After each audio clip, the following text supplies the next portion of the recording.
ونشهد أن لا إله إلا الله وحده لا شريك له ونشهد أن سيدنا ومولانا محمدا عبده ورسوله أما بعد أعوذ بالله من الشيطان الرجيم بسم الله الرحمن الرحيم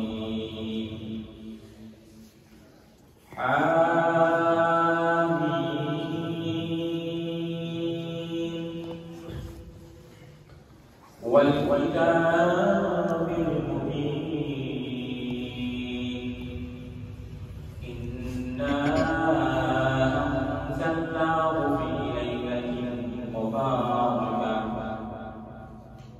في ليلة مباركة إنا كنا منذرين فيها يفرق كل أمر حكيم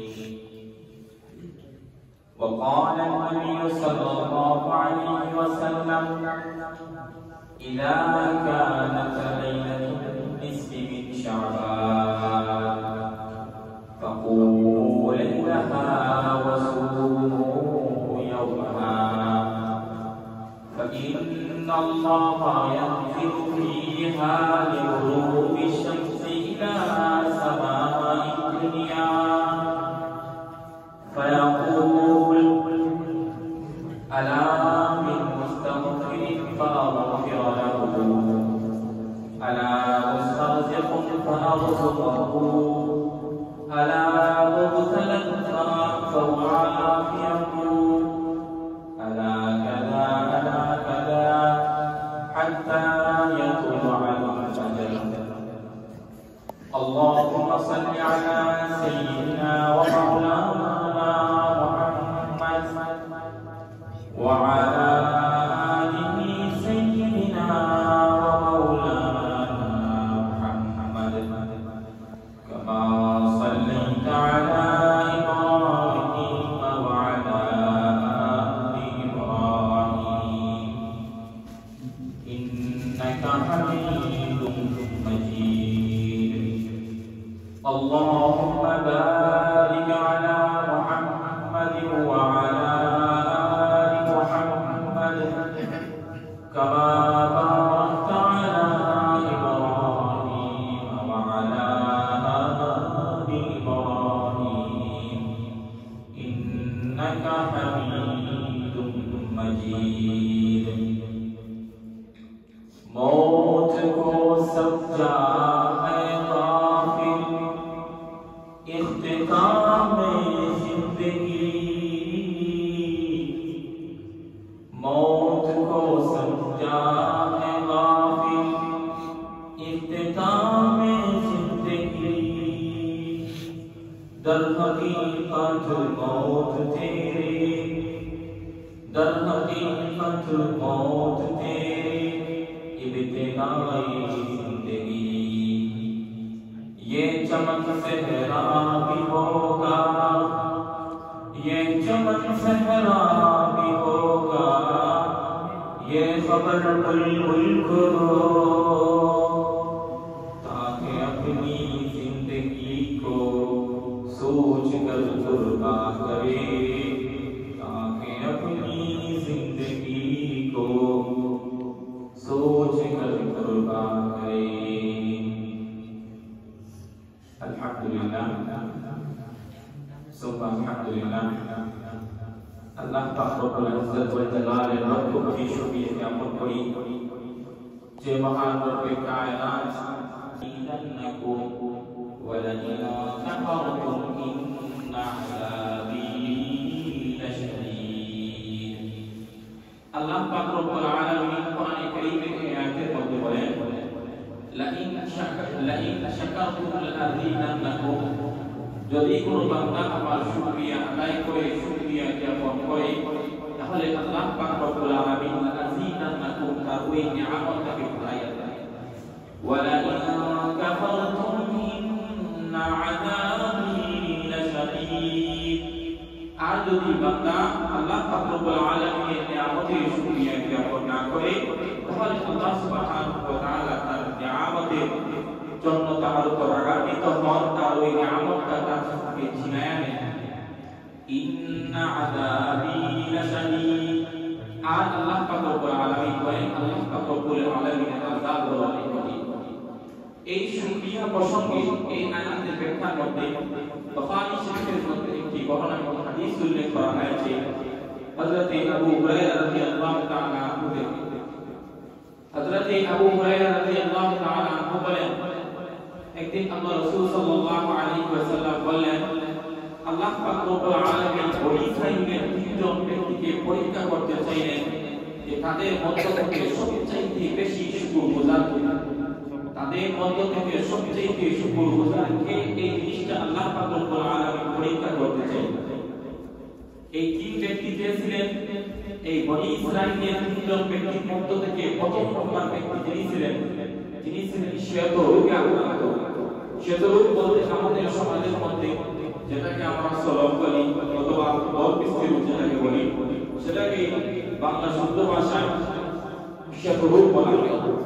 তো প্রথম যে ব্যক্তি ছিলেন তিনি শ্বেতরোগে আক্রান্ত ব্যক্তি ছিলেন। দ্বিতীয় ব্যক্তি তিনি ঠেকমাতার অধিকারী ছিলেন, ওনার মাথার মধ্যে কোনো চুল ছিল না, ওনার ঠেকমাতার অধিকারী ছিলেন। তৃতীয় ব্যক্তি তিনি অন্ধ ছিলেন। এই তিন ব্যক্তিকে আল্লাহ পাক রব্বুল আলামিন পরীক্ষা করতে চাইলেন নিয়ামতের মাধ্যমে, তাদের মধ্যে সবচেয়ে বেশি শুকরগুজার কে। তো আল্লাহ রব্বুল আলামিন ফেরেশতাকে পাঠাইলেন মানুষের রূপ দিয়ে তাদের কাছে নিয়ামত, সর্বপ্রথম আল্লাহ পাক রব্বুল আলামিন তাদেরকে নিয়ামত প্রদান করলেন। আল্লাহ পাক রব্বুল আলামিন সর্বপ্রথম ফেরেশতাকে পাঠাইলেন প্রথম ব্যক্তি শ্বেতরোগ ওয়ালা ব্যক্তির কাছে। যখন ফেরেশতা শ্বেতরোগ ওয়ালা ব্যক্তির কাছে আসলেন, শ্বেতরোগ ওয়ালা ব্যক্তির কাছে আসার পর ফেরেশতা যখন জিজ্ঞাসা করলেন ওই ব্যক্তিকে, ওই ব্যক্তি তোমার কাছে দুনিয়ার মধ্যে সবচেয়ে পছন্দনীয় জিনিস কোনটি? তখন শ্বেতরোগ ওয়ালা ব্যক্তি বলল, আমার কাছে দুনিয়ার মধ্যে সবচেয়ে পছন্দনীয় যে জিনিসটা সেটা হলো সুন্দর বর্ণ এবং শরীরের সুন্দর চামড়া। শ্বেতরোগ ওয়ালা ব্যক্তি বলল, আমার কাছে দুনিয়ার মধ্যে সবচেয়ে পছন্দনীয় যে জিনিসটা, সবচেয়ে পছন্দনীয় যে জিনিসটা সেটা হলো সুন্দর বর্ণ এবং সুন্দর চামড়া। তখন ফেরেশতা তার সারা শরীরের মধ্যে হাত বুলাইয়া দিলেন। এই ফেরেশতার হাত বুলানোর বরকতে আল্লাহ সুবহানাহু ওয়া তাআলা ওই ব্যক্তির শ্বেতরোগটাকে আরোগ্য করে দিলেন, ভালো করে দিলেন। সুবহানাল্লাহ। তারপর ফেরেশতা আবার ওই ব্যক্তিকে জিজ্ঞাসা করলেন, দুনিয়ার মধ্যে সবচেয়ে সম্পদের মধ্য থেকে তোমার কাছে সবচেয়ে প্রিয় সম্পদ কোনটি? তখন ব্যক্তি বলল, আমার কাছে সম্পদের মধ্য থেকে সবচেয়ে প্রিয় সম্পদ হলো উট। তখন ফেরেশতা ওনাকে একটি গর্ভবতী উট দান করলেন এবং ওই উটের মধ্যে বরকতের দোয়া করলেন। যখন উটের মধ্যে বরকতের একটি গর্ভবতী উট দান করে ওই উটের মধ্যে বরকতের দোয়া করে ফেরেশতা প্রথম ব্যক্তির কাছ থেকে বিদায় নিয়ে চলে গেলেন দ্বিতীয় ব্যক্তি, যে কিনা ছিল ঠেকমাতার অধিকারী, যার মাথার মধ্যে চুল ছিল না, চুলবিহীন ব্যক্তির কাছে যখন ফেরেশতা গেলেন, ওই ফেরেশতা যাওয়ার পর ওনাকে জিজ্ঞাসা করলেন, আপনার কাছে দুনিয়ার মধ্যে সবচেয়ে পছন্দনীয় জিনিস কোনটি? যখন দ্বিতীয় ব্যক্তির কাছে জিজ্ঞাসা করা হলো, আপনার কাছে পছন্দনীয় জিনিস সবচেয়ে কোনটি? তখন ওই ব্যক্তি বলল, আমার কাছে দুনিয়ার মধ্যে সবচেয়ে পছন্দনীয় জিনিস হলো মাথার চুল। মাথার চুল হলো আমার কাছে সবচেয়ে পছন্দের। তখন ফেরেশতা ওই ঠেকমাতাওয়ালা ব্যক্তি মাথার মধ্যে হাত বুলাইয়া দিলেন। এই হাত বুলাইয়া দেওয়ার বরকতে আল্লাহ সুবহানাহু ওয়া তাআলা ওই ব্যক্তির মাথার মধ্যে চুল গজাইয়া দিলেন। ওই ব্যক্তির মাথার মধ্যে চুল উঠে গেল। যখন ওই ব্যক্তির মাথার মধ্যে চুল উঠে গেল, ফেরেশতা প্রথম ব্যক্তিকে যেভাবে জিজ্ঞাসা করেছিলেন, দুনিয়ার মধ্যে সম্পদের মধ্য থেকে তোমার কাছে সবচেয়ে প্রিয় সম্পদ কোনটি, ঠিক একই প্রশ্ন দ্বিতীয় ব্যক্তিকেও ওই ফেরেশতা করলেন। যখন দ্বিতীয় ব্যক্তিকে ফেরেশতা জিজ্ঞাসা করলেন, তোমার কাছে সম্পদের মধ্য থেকে সবচেয়ে প্রিয় সম্পদ কোনটি, তখন ব্যক্তি বলল, আমার কাছে সম্পদের মধ্য থেকে সবচেয়ে প্রিয় সম্পদ হলো গরু। যখন তিনি বললেন ওনার কাছে সবচেয়ে প্রিয় সম্পদ গরু, তখন ফেরেশতা ওনাকে একটি একটি গর্ভবতী গাভী দান করলেন এবং ওই গর্ভবতী গাভীর মধ্যে বরকতের দোয়া করে ফেরেশতারা দ্বিতীয় ব্যক্তির কাছ থেকে প্রত্যাবর্তন করে চলে গেলেন তৃতীয় ব্যক্তি অন্ধ ব্যক্তির কাছে। যখন ফেরেশতারা অন্ধ ব্যক্তির কাছে চলে গেলেন, অন্ধ ব্যক্তির কাছে চলে যাওয়ার পর ফেরেশতা প্রথম দুই ব্যক্তিকে যেভাবে জিজ্ঞাসা করেছিলেন, তোমার কাছে দুনিয়ার মধ্যে সবচেয়ে প্রিয় জিনিস কোনটি? তখন এক একজন এক এক কথা বলেছিল। এখন অন্ধ ব্যক্তি বলতেছে, আমার কাছে দুনিয়ার মধ্যে সবচেয়ে পছন্দের জিনিস হলো আমার দৃষ্টিশক্তি। যদি আমার দৃষ্টিশক্তি আমি ফিরে পেতাম তাহলে আমার চেয়ে দুনিয়ার মধ্যে সবচেয়ে খুশি এবং সুখী ব্যক্তি আর কেউ হতো না।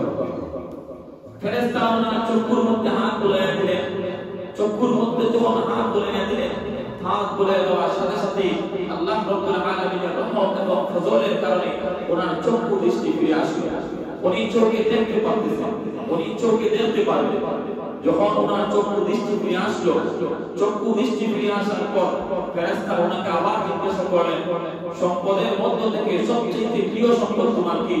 তখন ব্যক্তি বলল, সম্পদের মধ্য থেকে সবচেয়ে প্রিয় সম্পদ হলো ওনার কাছে ছাগল। ওনার কাছে সবচেয়ে প্রিয় সম্পদ হলো ছাগল। তখন ফেরেশতা ওনাকে একটি গর্ভবতী ছাগল দান করলেন। যখন ফেরেশতা ওনাকে একটি গর্ভবতী ছাগল দান করলেন, এই গর্ভবতী ছাগল দান করার পর ফেরেশতা ওনাকে ছাগলের মধ্যে বরকতের দোয়া করলেন। বরকতের দোয়া করে ফেরেশতা চলে গেলেন।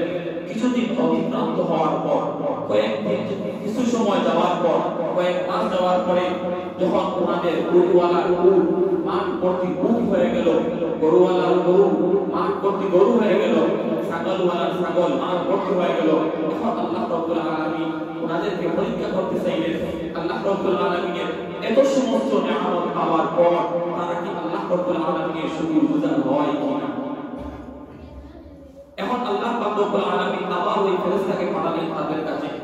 সর্বপ্রথম আল্লাহ রাব্বুল আলামিন ফেরেশতাকে পাঠাইলেন সেই রূপওয়ালা ব্যক্তির কাছে। এখন আল্লাহ রাব্বুল আলামিন ফেরেশতাকে যে পাঠাইছেন, ফেরেশতা রূপ ছিল, ওনার আকার আকৃতি ছিল সফরওয়ালা ব্যক্তির মতো। উনি সফরওয়ালা ব্যক্তির আকার আকৃতি ধারণ করেন। উনি আসলেন সেই রূপওয়ালা ব্যক্তির কাছে, এসে বললেন, ভাই আমি মুসাফির মানুষ, সফরে আসার পর আমার মালগুলো আমার কাছ থেকে হারিয়ে গেছে। অতএব যদি আপনি আপনার সম্পদ থেকে আমাকে কিছু দান করেন তাহলে আমি অনেক উপকৃত হতাম, আমার অনেক লাভ হতো। তখন প্রথম ব্যক্তি সেতরূপওয়ালা ব্যক্তি ওই ব্যক্তিকে, মুসাফির ব্যক্তিকে সম্পদ দিতে অস্বীকৃতি জানালো।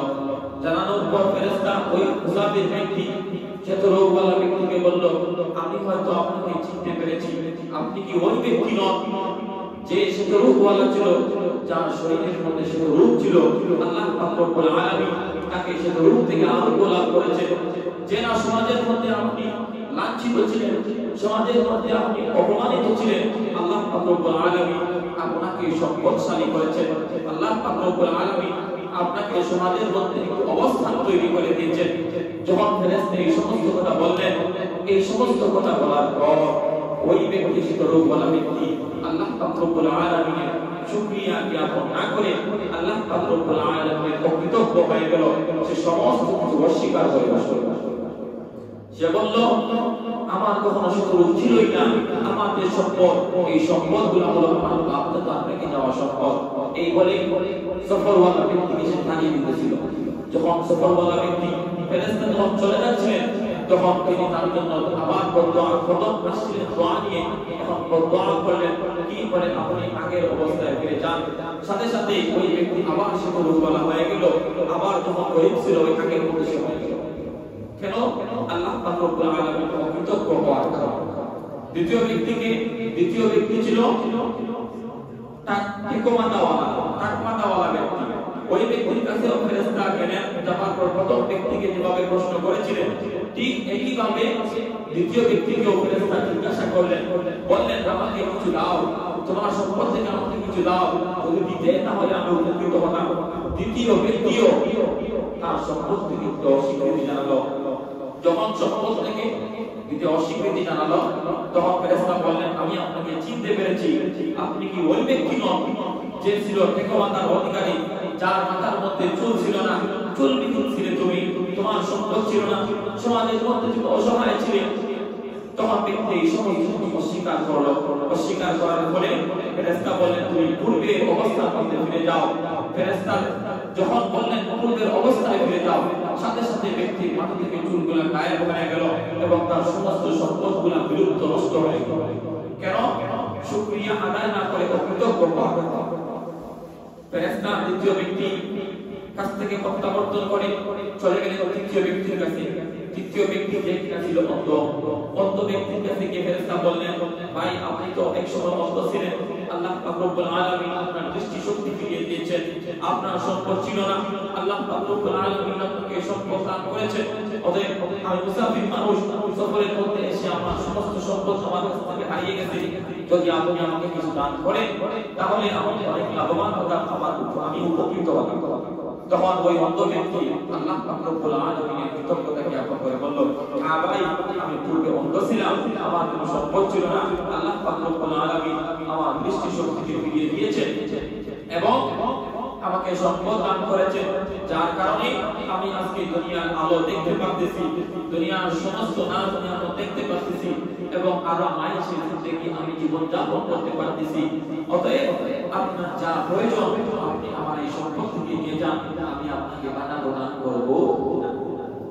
ফেরেশতা যখন শুনলেন তৃতীয় ব্যক্তি অন্ধ ব্যক্তি আল্লাহ পাক রব্বুল আলামিনের শুকরিয়া জ্ঞাপন করেছে, সাথে সাথে ফেরেশতা বললেন আপনার সম্পদের আমার প্রয়োজন নাই, আমি আল্লাহ পাক রব্বুল আলামিনের পক্ষ থেকে প্রেরিত একজন ফেরেশতা, আল্লাহ পাক রব্বুল আলামিন আমাকে প্রেরণ করেছেন আপনাদের তিনজনকে পরীক্ষা করার জন্য।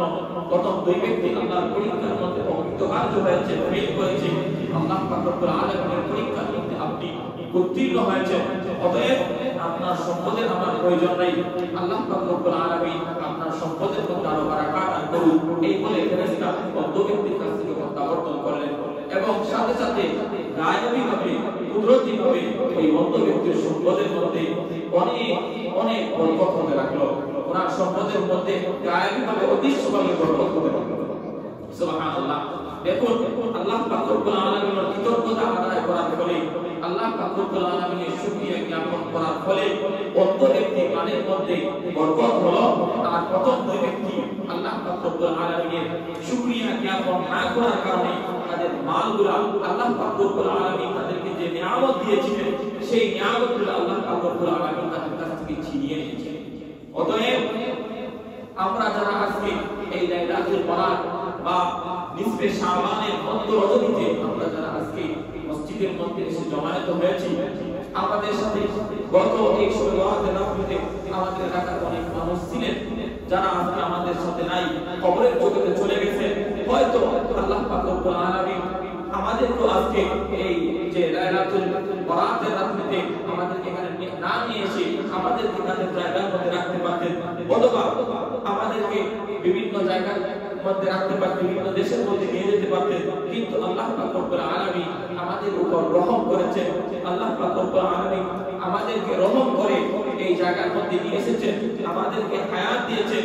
যে গত লাইলাতুল বরাত যেভাবে আমরা আল্লাহ পাক রব্বুল আলামিনের ইবাদতের মধ্যে কাটিয়েছিলাম, আজকেও আল্লাহ পাক রব্বুল আলামিন আমাদেরকে ওনার ইবাদতের মধ্যে কাটানোর তৌফিক দান করেছেন।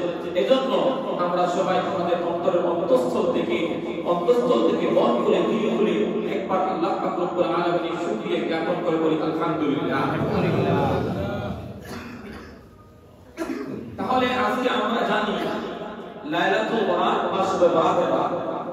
আমি আমার আলোচনাকে বেশি দীর্ঘায়িত করব না, আমি আপনাদের সামনে 4টা প্রশ্ন করব এবং এই 4টা প্রশ্নের জবাব দিয়ে আমি আমার আলোচনার নীতি টানব। ওয়া তাওফীক ইল্লা বিল্লাহ। আমার 4 প্রশ্নের প্রথম প্রশ্ন হলো শাবান মাসের ফজিলত কি, শাবান মাসের গুরুত্ব কি। প্রথম নম্বর প্রশ্ন, প্রশ্নগুলো মনে রাখুন। প্রথম নম্বর প্রশ্ন হলো শাবান মাসের ফজিলত এবং গুরুত্ব কি। 2 নম্বর প্রশ্ন শবে বরাত। এই যে শাবান মাসের একটি দিন আছে লাইলাতুল বরাত বা শবে বরাত, এই শবে বরাত শব্দের অর্থ কি, শবে বরাত শব্দের অর্থ কি। প্রথম প্রশ্ন ছিল শাবান মাসের গুরুত্ব এবং ফজিলত। দ্বিতীয় প্রশ্ন হলো শবে বরাত কি, শবে বরাত শব্দের অর্থ কি। 3 নম্বর প্রশ্ন শবে বরাত এটা কি কোরআন এবং হাদিসের দ্বারা প্রমাণিত কিনা, কোরআন এবং হাদিস হাদিসের মধ্যে কি শবে সংক্রান্ত কোনো আলোচনা আছে কি না? যদি থাকে তাহলে শবে বরাতের মধ্যে করণীয় কি এবং বর্জনীয় কি, এই চারটি প্রশ্নের জবাব দিয়ে ইনশাআল্লাহ আমি আমার আলোচনাটি জানাবো। শাবান মাস, এটি হলো রমজানের আগমনী মাস। শাবান মাস এটি হলো রমজানের বার্তাবাহক মাস। সামনে যে রমজান আসতেছে, এই রমজানের বার্তাবাহক মাস হলো এই শাবান মাস। এই শাবান মাস আমাদেরকে সুসংবাদ দেয় যে সামনে এমন একটি মাস আসছে যে মাসের মধ্যে রহমত, মাগফিরাত, নাজাত বরকত, যে মাসের মধ্যে আল্লাহ পাক রব্বুল আলামিন অগণিত রহমত এবং অগণিত মাগফিরাত এবং নাজাত দান করবেন। এই খবরটা নিয়ে আসে যে মাস, সেই মাস হলো শাবান মাস। অতএব এই শাবান মাসের মধ্যে এই শাবান মাসের ফজিলত কি, এই ফজিলত সংক্রান্ত এই মাসের মধ্যে ফজিলত কি আছে, এই ফজিলতটা খুঁজে বাহির করবে ওই সমস্ত ইসলাম প্রিয় মানুষ যারা ইসলামকে ভালোবাসে, যারা রাসূলুল্লাহ সাল্লাল্লাহু আলাইহি ওয়াসাল্লামকে ভালোবাসে, যারা আল্লাহ তাআলাকে ভালোবাসে, যারা আল্লাহ রাসূল সাল্লাল্লাহু আলাইহি ওয়াসাল্লাম এই মাসের মধ্যে কি করেছেন, সাহাবা, তাবি, তাবি, আইম্মা, মুজতাহিদিনরা এই মাসের মধ্যে কি আমল করেছে, এই আমলটা অবশ্যই খুঁজে বাহির করবে। এই মাসে ফজিলত সংক্রান্ত আম্মা জান হযরত আয়েশা সিদ্দিকা রাদিয়াল্লাহু তাআলা আনহা থেকে একটি হাদিস বর্ণিত আছে। তিনি বলেন, রাআইতু রাসূলুল্লাহ সাল্লাল্লাহু আলাইহি ওয়াসাল্লাম ইস্তাকমালা সিয়াম শাহরি قد إلا في رمضان وما رأيته أكثر صياما في شهر إلا في شعبان। আম্মা জান হযরত আয়েশা সিদ্দিকা রাদিয়াল্লাহু তাআলা আনহা বলেন, আমি দেখেছি নবী করিম সাল্লাল্লাহু আলাইহি ওয়াসাল্লাম শাবান মাস ব্যতীত সারা মাস ব্যাপী যে মাসের মধ্যে রোজা রাখতেন তা হলো রমজান মাস। আম্মা জান আয়েশা সিদ্দিকা রাদিয়াল্লাহু তাআলা আনহা বলেন ইস্তাকমালা সিয়াম শাহরি কাত ইল্লা ফি রমাদান। আল্লাহ রাসূল সাল্লাল্লাহু আলাইহি ওয়াসাল্লাম শাবান মাস ব্যতীত যে মাসের মধ্যে সবচেয়ে বেশি সারা মাস ব্যতীত যে মাসের মধ্যে রোজা রাখতেন তা হলো রমজান। আর রমজান মাস ছাড়া বাকি অন্যান্য যে মাসগুলো আছে এই মাসের মধ্য থেকে সবচেয়ে বেশি যে মাসের মধ্যে আল্লাহ রাসূল সাল্লাল্লাহু আলাইহি ওয়াসাল্লাম রোজা রাখতেন তা হলো শাবান মাস। কোন মাস? শাবান মাস। তাহলে বোঝা গেল যে মাসের মধ্যে যে রমজান মাস ছাড়া যে মাসের মধ্যে আল্লাহ রাসূল সাল্লাল্লাহু আলাইহি ওয়াসাল্লাম সবচেয়ে বেশি রোজা রাখতেন তা হলো শাবান মাস। অতএব আল্লাহ রাসূল সাল্লাল্লাহু আলাইহি ওয়াসাল্লাম যে মাসের মধ্যে সবচেয়ে বেশি রোজা রাখতেন এই মাস অবশ্যই বরকতপূর্ণ, এই মাস অবশ্যই ফজিলতপূর্ণ। যদি এই মাস বরকতপূর্ণ না হতো, যদি এই মাসটা ফজিলতপূর্ণ না হতো, তাহলে আল্লাহ রাসূল সাল্লাল্লাহু আলাইহি ওয়াসাল্লাম এত পরিমাণ এত বেশি রোজা রাখতেন না। অন্য এক হাদিসের মধ্যে আসে আল্লাহ রাসূল সাল্লাল্লাহু আলাইহি ওয়াসাল্লাম কি করতেন, ইয়াসুমু শাবান ইল্লা কালিলা। আল্লাহ রাসূল সাল্লাল্লাহু আলাইহি ওয়াসাল্লাম শাবান মাসে অল্প কিছু দিন ছাড়া বাকি সমস্ত দিন আল্লাহ রাসূল সাল্লাল্লাহু আলাইহি ওয়াসাল্লাম রোজা রাখতেন। ইয়াসুমু শাবান ইল্লা কালিলা, আল্লাহ রাসূল সাল্লাল্লাহু আলাইহি ওয়াসাল্লাম শাবান মাসে অল্প কিছু দিন রোজা রাখতেন না। এই অল্প কিছু দিন করতে কোন দিন, এই যে মুফাসসিরিনে কেরামদের মধ্যে ইখতিলাফ আছে। কোন মুফাসসিরিনে কেরাম বলে এই যে ইয়াসুমু শাবান ইল্লা কালিলা তার উদ্দেশ্য হলো শাবানের শেষ 10 দিন, শাবানের শেষ 10 দিন। আবার কোন মুফাসসিরিনে কেরাম বলেন শেষ 10 দিন না, বরং শাবান মাসের শেষের দিকে কয়েকটা দিন। এই কয়েকটা দিন ব্যতীত আল্লাহ রাসূল সাল্লাল্লাহু আলাইহি ওয়াসাল্লাম পুরা শাবান মাস ব্যতীত আল্লাহ রাসূল সাল্লাল্লাহু আলাইহি ওয়াসাল্লাম রোজা রাখতেন। এই যে মাসের মধ্যে আল্লাহ রাসূল সাল্লাল্লাহু আলাইহি ওয়াসাল্লাম সারা মাস ব্যাপী রোজা রাখতেন, এই রোজা রাখার ধরন দেখে আল্লাহ রাসূল সাল্লাল্লাহু আলাইহি ওয়াসাল্লামের একজন সাহাবী হযরত উসামা ইবনে যায়েদ রাদিয়াল্লাহু তাআলা, আল্লাহ রাসূলের একজন জলিলুল কদর সাহাবী হযরত উসামা ইবনে যায়েদ রাদিয়াল্লাহু তাআলা তিনি আল্লাহ রাসূল সাল্লাল্লাহু আলাইহি ওয়াসাল্লামকে জিজ্ঞাসা করলেন, ইয়া রাসূলুল্লাহ, ইয়া হাবিবাল্লাহ, আপনি রমজান মাস ছাড়া এই মাস এই শাবান মাসের মধ্যে এত বেশি রোজা কেন রাখেন? এত বেশি রোজা কেন রাখেন? তখন আল্লাহ সাল্লাল্লাহু আলাইহি ওয়াসাল্লাম এই হযরত উসামা ইবনে যায়েদ রাদিয়াল্লাহু তাআলা আনহু এর প্রশ্নের জবাবে বললেন, যালিকা শাহরু ইয়াকুলুন নাসু বাইনা রাজাব ওয়া রমাদান। আল্লাহ রাসূল সাল্লাল্লাহু আলাইহি ওয়াসাল্লাম হযরত যায়েদ ইবনে হযরত উসামা ইবনে যায়েদ রাদিয়াল্লাহু তাআলা আনহু এর প্রশ্নের জবাবে বললেন, আমি শাবান মাসের মধ্যে এত বেশি রোজা রাখার কারণ হলো শাবান মাসের পূর্বে অনেকটি মাস আছে। শাবান মাসের পূর্বে রয়েছে রজব মাস এবং শাবান মাসের পরে রয়েছে রমজান মাস। আল্লাহ রাসূল সাল্লাল্লাহু আলাইহি ওয়াসাল্লাম বলে এই শাবান মাসের দুইটি গুরুত্বপূর্ণ মাস রয়েছে। এই দুইটি গুরুত্বপূর্ণ মাস থাকার কারণে আমি এই মাসের মধ্যে বেশি বেশি করে কি রাখি? রোজা রাখি। কেন আল্লাহ রাসূল সাল্লাল্লাহু আলাইহি ওয়াসাল্লাম বেশি করে রোজা রাখেন? এর কারণ হলো বলে পূর্বে হলো রজব মাস এবং পরে হলো রমজান মাস। বলে পূর্বে রজব মাস কি হলো? বলে পূর্বে রজব মাস, এই রজব মাস হলো আশহুরুল হুরুম, হারামদের 4 মাস। এই হারাম মাসগুলোর মধ্যে থেকে একটি মাস হলো রজব মাস।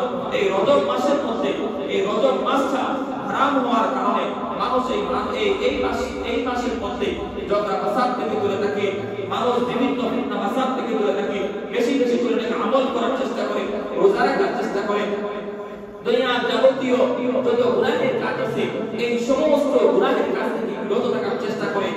এই যখন রজব মাস থেকে যখন এই সমস্ত গুনাহের কাজ থেকে যখন পবিত্রতা থাকার চেষ্টা করে, যখন শাবান মাস আসে, শাবান মাস আসার পরে তারা গাফলতির মধ্যে নিমজ্জিত হয়ে যায়। তাদের ধারণা রজব মাসের পরে যে ইবাদত করেছি, শাবান মাসের পরে তো আরেকটি মাস আছে, রমজান মাস আসে। এই রমজান মাস মধ্যে তো রহমত আছে, মাগফিরাত আছে, নাজাত আছে। যখন রমজান মাস আসবে তখন আমরা ভালো করে নামাজ পড়ব, ভালো করে রোজা রাখবো, আমরা এই নাম চর্চা করব, আমরা বেশি বেশি করে নফল ইবাদত বন্দেগী করব, বেশি বেশি করে কোরআন তেলাওয়াত করব, বেশি বেশি করে জিকির আজকার করব। তাহলে এই শাবান মাসের মধ্যে আর তেমন কিছু করার প্রয়োজন নাই। এইরকম ধারণা করে মানুষ এই শাবান মাসের মধ্যে ইবাদত থেকে গাফিল হয়ে যায়, ইবাদত থেকে মানুষ দূরে সরে যায়। যাতে আল্লাহ রাসূল সাল্লাল্লাহু আলাইহি ওয়াসাল্লাম বলেন, যাতে মানুষ এই শাবান মাসের মধ্যে ইবাদত করতে গাফিল না হয়, ইবাদতের মধ্যে মানুষের গাফলতি না আসে, অলসতা না আসে। এজন্য আল্লাহ রাসূল সাল্লাল্লাহু আলাইহি ওয়াসাল্লাম এই শাবান মাসের মধ্যে বেশি বেশি করে রোজা রাখতেন। আল্লাহ রাসূল সাল্লাল্লাহু আলাইহি ওয়াসাল্লাম এজন্য এই শাবান মাসের মধ্যে করতেন বেশি বেশি করে রোজা রাখতেন। তাই আমরা বুঝতে পারলাম আল্লাহ রাসূল সাল্লাল্লাহু আলাইহি ওয়াসাল্লাম এর হাদিস থেকে যালিকা শাহরুন ইয়াকুলুন নাসু বাইনা রাজাব ওয়া রমাদান, এই হাদিসের অংশ থেকে আমরা বুঝতে পারলাম সমাজের মধ্যে যে আমলটা সবচাইতে বেশি অবহেলিত, যে আমলটা সবচাইতে বেশি অবহেলিত, যদি এই আমলটা আপনি করেন, এই অবহেলিত আমলটা যদি আপনি করতে পারেন, তাহলে আল্লাহ সুবহানাহু ওয়া তাআলা এই অবহেলিত আমলের বিনিময়ে আল্লাহ পাক রব্বুল আলামিন আপনাকে বেশি করে নিয়ামত দান করবেন, বেশি করে সওয়াব দান করবেন। যেমন আমাদের সমাজের মধ্যে অনেক অবহেলিত আমল আছে, যেগুলো আমরা অনেক অবহেলিত সুন্নাত আছে, যেগুলোকে আমরা কি করি? অবহেলার মধ্যে ফেলে রাখি। যেমন আল্লাহ রাসূল সাল্লাল্লাহু আলাইহি ওয়াসাল্লামের সুন্নতের মধ্যে থেকে অন্যতম একটি সুন্নাত হলো মিসওয়াক করা। এই মিসওয়াক হলো একটি গুরুত্বপূর্ণ সুন্নাত, কিন্তু আমরা আল্লাহ রাসূল সাল্লাল্লাহু আলাইহি ওয়াসাল্লামের এই গুরুত্বপূর্ণ সুন্নাত থেকে গাফিল। আমরা এই গুরুত্বপূর্ণ সুন্নাতকে এত বেশি গুরুত্ব দিই, কিন্তু আল্লাহ রাসূল সাল্লাল্লাহু আলাইহি ওয়াসাল্লামের মৃত্যুর পূর্বে সর্বশেষ যে আমলটা আল্লাহ রাসূল সাল্লাল্লাহু আলাইহি ওয়াসাল্লাম করে গেছেন, সেই আমলটা হলো মিসওয়াক।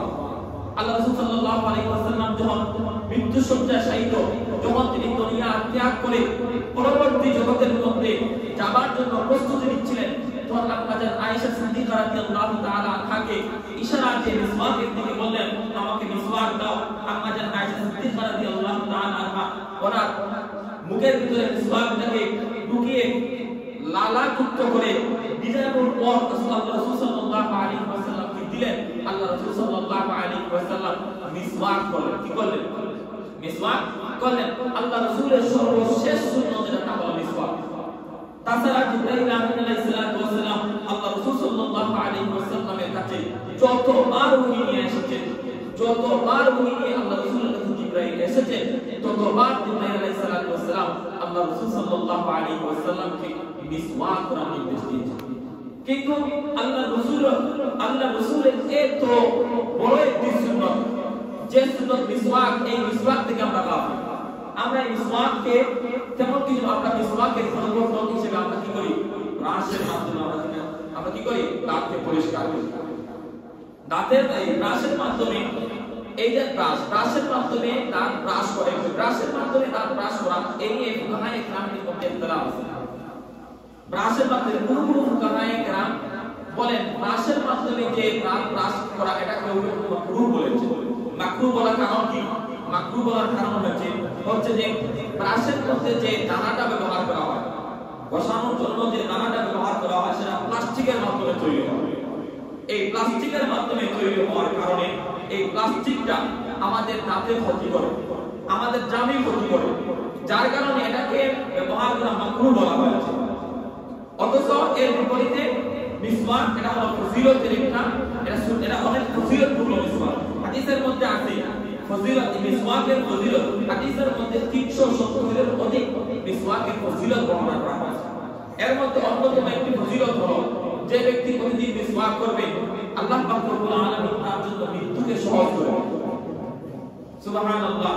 যে মিসওয়াক করলে কি হয়? বলে মিসওয়াক করলে মৃত্যু সহজ হয়। এর চাইতে বেশি ফজিলত আর কোনো কিছু প্রয়োজন আছে? মৃত্যু সহজ হবে, এর চাইতে বেশি আর ফজিলতের প্রয়োজন নাই। এখন যদি আপনি আমি আল্লাহ রাসূল সাল্লাল্লাহু আলাইহি ওয়াসাল্লামের এই মৃত সুন্নতটাকে উজ্জীবিত করতে পারি, আবার জীবন ফিরিয়ে দিতে পারি, আমরা সবাই যদি মিসওয়াক নিজের মধ্যে ধারণ করতে পারি, মিসওয়াকের মাধ্যমে আমরা নিজের দাঁতকে পরিষ্কার করতে পারি, আমরা পবিত্রতা অর্জন করতে পারি, তাহলে আল্লাহ সুবহানাহু ওয়া তাআলা এই মিসওয়াক অন্যান্য সময় যদি আপনি স্বাভাবিক সবাই এক এলাকার মধ্যে সবাই মিসওয়াক করে, আপনিও মিসওয়াক করতেছেন, এটা এই সময় ওই সময় মিসওয়াক করলে যে পরিমাণ আপনি সওয়াবের অংশীদার হবেন, সওয়াবের ভাগীদার হবেন। যে এলাকার মধ্যে মিসওয়াকের প্রচলন নাই, ওই এলাকার মধ্যে আপনি মিসওয়াক করেন, তাহলে আপনি এর চেয়ে ডবল সওয়াব অর্জন করবেন। তাইলে আল্লাহ রাসূল সাল্লাল্লাহু আলাইহি ওয়াসাল্লাম এই হাদিসের মধ্যে বললেন, যালিকা শাহরুন ইয়াকুলুন নাসু বাইনা রাজাব ওয়া রমাদান, বলে রজব এবং রমাদান পূর্বে একটি বরকতপূর্ণ মাস, পরবর্তীতে একটি বরকতপূর্ণ মাস হওয়ার কারণে মানুষ এই মধ্যবর্তী যে মাস শাবান মাসের মধ্যে ইবাদত থেকে গাফিল হয়ে যায়। এজন্য যে মাসের মধ্যে মানুষ ইবাদত থেকে গাফিল হয়ে যায়, যদি আপনি এই গাফিল মাসের মধ্যে ইবাদত করেন, তাহলে আল্লাহ সুবহানাহু ওয়া তাআলা অন্যান্য মাসের মধ্যে ইবাদত করলে যে পরিমাণ সওয়াব পাবেন, এই মাসের মধ্যে ইবাদত বন্দেগী করলে এর চাইতে ডবল সওয়াব পাবেন। তাইলে বোঝা গেল শাবান মাসের ফজিলত আছে, শাবান মাসের ফজিলত আছে। এখন এই যে শাবান মাসের ফজিলতের আরেকটি কারণ হলো হাদিসের মধ্যে আছে, আল্লাহ রাসূল সাল্লাল্লাহু আলাইহি ওয়াসাল্লাম বলেন লাইলাতুল নিসফি মিন শাবান, বলে শাবান মাসের মধ্যরজনীতে এমন একটি রাত আছে যে রাতের মধ্যে আল্লাহ সুবহানাহু ওয়া তাআলা তার সমস্ত বান্দাদেরকে maaf করে দেন। আল্লাহ পাক রব্বুল আলামিন তার সমস্ত বান্দাদেরকে maaf করে দেন, মাত্র দুইজন ব্যক্তিকে ছাড়া আল্লাহ পাক রব্বুল আলামিন সবাইকে maaf করে দেন। সেই দুই ব্যক্তিকে একজন হলো হিংসুকে আল্লাহ পাক রব্বুল আলামিন maaf করেন না, অন্যজন হলেন মুশরিক ব্যক্তিকে আল্লাহ পাক রব্বুল আলামিন ক্ষমা করেন না। তাহলে এই দুই ব্যক্তি ছাড়া অন্যান্য সমস্ত ব্যক্তিকে আল্লাহ পাক রব্বুল আলামিন ক্ষমা করে দেন। এই রাতটিকে আল্লাহ তাআলা ক্ষমা করেন। এই যে লাইলাতুল নিসফি মিন শাবান, যাকে আমরা শবে বরাত নামে চিনি, যাকে আমরা সবাই কি নামে চিনি? শবে বরাত নামে চিনি। এখন আসুন শবে বরাত অর্থ কি? সব, এটা হলো শবে, এটা হলো সব, এটা হলো ফার্সি শব্দ। এটা কি শব্দ? ফার্সি শব্দ। এই সব অর্থ হলো রাত, সব অর্থ হলো রাত। আর বারাত এটি হলো আরবি শব্দ। বারাত এটি হলো আরবি শব্দ, এর অর্থ হলো কর্তন করা, কেটে ফেলা, মুছে ফেলা। সব অর্থ হলো রাত, আর বারাত অর্থ হলো কেটে ফেলা, কর্তন করা, মুছে ফেলা। অতএব উভয় শব্দের যদি এক জায়গার মধ্যে করা হয়, শবে বরাত এমন একটি রাত যে রাতের মধ্যে কর্তন করা হয়, যে রাতের মধ্যে কি করা হয়? কর্তন করা হয়। পরিভাষায় শবে বরাত কাকে বলে? পরিভাষায় শবে বরাত বলা হয় যে রাতের মধ্যে আল্লাহ সুবহানাহু ওয়া তাআলা তার সমস্ত বান্দা এবং বান্দীদের ওনার সৃষ্টি আল্লাহ তাআলার সৃষ্টি সমস্ত বান্দা এবং বান্দীদের আমলগুলোকে কর্তন করে বান্দাকে পরিপূর্ণ ক্ষমা ঘোষণা করে সেই রাতকে বলা হয় লাইলাতুল বরাত অথবা শবে বরাত। সেই রাতকে কি বলা হয়? লাইলাতুল বরাত অথবা শবে বরাত। এই রাতকে লাইলাতুল বরাতের পাশাপাশি লাইলাতুর রাহমা বলা হয়। এই রাতের আরেকটি নাম কি? লাইলাতুর রাহমা।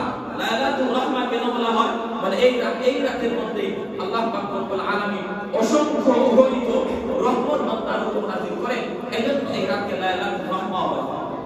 আবার এই রাতকে লাইলাতুল বারাকাও বলা হয়। লাইলাতুল বারাকা কেন বলা হয়? বলে লাইলাতুল বারাকা এই কারণে বলা হয় যে এই রাতের মধ্যে আল্লাহ সুবহানাহু ওয়া তাআলা তার বান্দার উপর অসংখ্য অগণিত বরকত নাযিল করেন। এজন্য এই রাতকে লাইলাতুল বারাকাও বলা হয়। আবার এই রাতকে লাইলাতুস সাকও বলা হয়। লাইলাতুস সাক, সাক অর্থ হলো চেক। সাক অর্থ হলো চেক। এটা আমাদের ব্যাংকের মধ্যে যে চেক আছে, যে চেকের মাধ্যমে আমরা কি করি? টাকা উত্তোলন করি, এই চেক। যেমন চেক কাকে বলে? চেক বলা হয় এমন কোন কাগজ যে কাগজের মধ্যে মূল্যমানের কোনো কিছু লেখা হয়।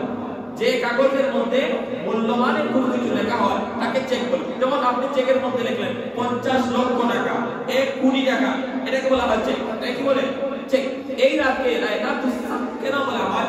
বলে হাদিসের মধ্যে আছে আল্লাহ রাসূল সাল্লাল্লাহু আলাইহি ওয়াসাল্লাম বলেন এই রাতের মধ্যে ফেরেশতারা মানুষের আমলনামার একটি কপি আল্লাহ রাব্বুল আলামিনের দরবারের মধ্যে পেশ করে। যখন আল্লাহ রাব্বুল আলামিনের দরবারের মধ্যে মানুষের আমলনামাকে পেশ করা হয়, তখন আল্লাহ রাব্বুল আলামিন মানুষের আমলনামাকে দেখেন, পর্যবেক্ষণ করেন। পর্যবেক্ষণ করার পর যখন আল্লাহ রাব্বুল আলামিন দেখেন তার আমলের মধ্যে দুইটা জিনিস নাই। দুইটা জিনিস নাই। একটা হলো সে মুশরিক নয়, দুই নম্বর সে হিংসুক নয়। সে মুশরিক নয়, আবার সে হিংসুক নয়। তাহলে আল্লাহ পাক রব্বুল আলামিন এক সাইনের মাধ্যমে তার দুনিয়া, তার জিন্দেগীর সমস্ত গুনাহকে আল্লাহ পাক রব্বুল আলামিন মাফ করে দেন। এজন্য এই রাতকে লাইলাতুস সাক বলা হয়। এজন্য এই রাতকে কি বলা হয়? লাইলাতুস সাক। আবার এই রাতকে লাইলাতুল মাগফিরাত বলা হয়। লাইলাতুল মাগফিরাত কেন বলা হয়? বলে আল্লাহ পাক রব্বুল আলামিন এই রাতের মধ্যে তার অসংখ্য অগণিত বান্দাকে নাজাত দান করেন, মাগফিরাত দান করেন, ক্ষমা করে দেন। এজন্য এই রাতকে লাইলাতুল মাগফিরাত বলা হয়। আবার হাদিসের ভাষায় এই রাতকে লাইলাতুল নিসফি শাবান বলা হয়। এই অর্থাৎ শাবান মাসে মধ্য রজনী বলা হয়। কি বলা হয়?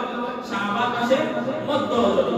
তাইলে আমরা পাইলাম এই যে শাবান মাসে এই শবে বরাত, এই শবে বরাতের একটি নাম হলো শবে বরাত, লাইলাতুল বরাত, লাইলাতুল রাহমা, লাইলাতুল বারাকা, লাইলাতুস সাক, তারপর লাইলাতুল মাগফিরা, লাইলাতুল নিসফি শাবান। এই যে সমস্ত নাম। এখন আসুন আমরা সর্বপ্রথম প্রশ্ন ছিল শাবান মাসের ফজিলত কি? আমরা শাবান মাসের ফজিলত পাইছি। শাবান মাসের ফজিলত পাইছি যে শাবান মাসের ফজিলত আছে। এই শাবান মাসের ফজিলত সংক্রান্ত, শাবান মাসের ফজিলত আছে কি নাই এই সংক্রান্ত আমি আপনাদের সামনে দুইটা হাদিস বলেছি।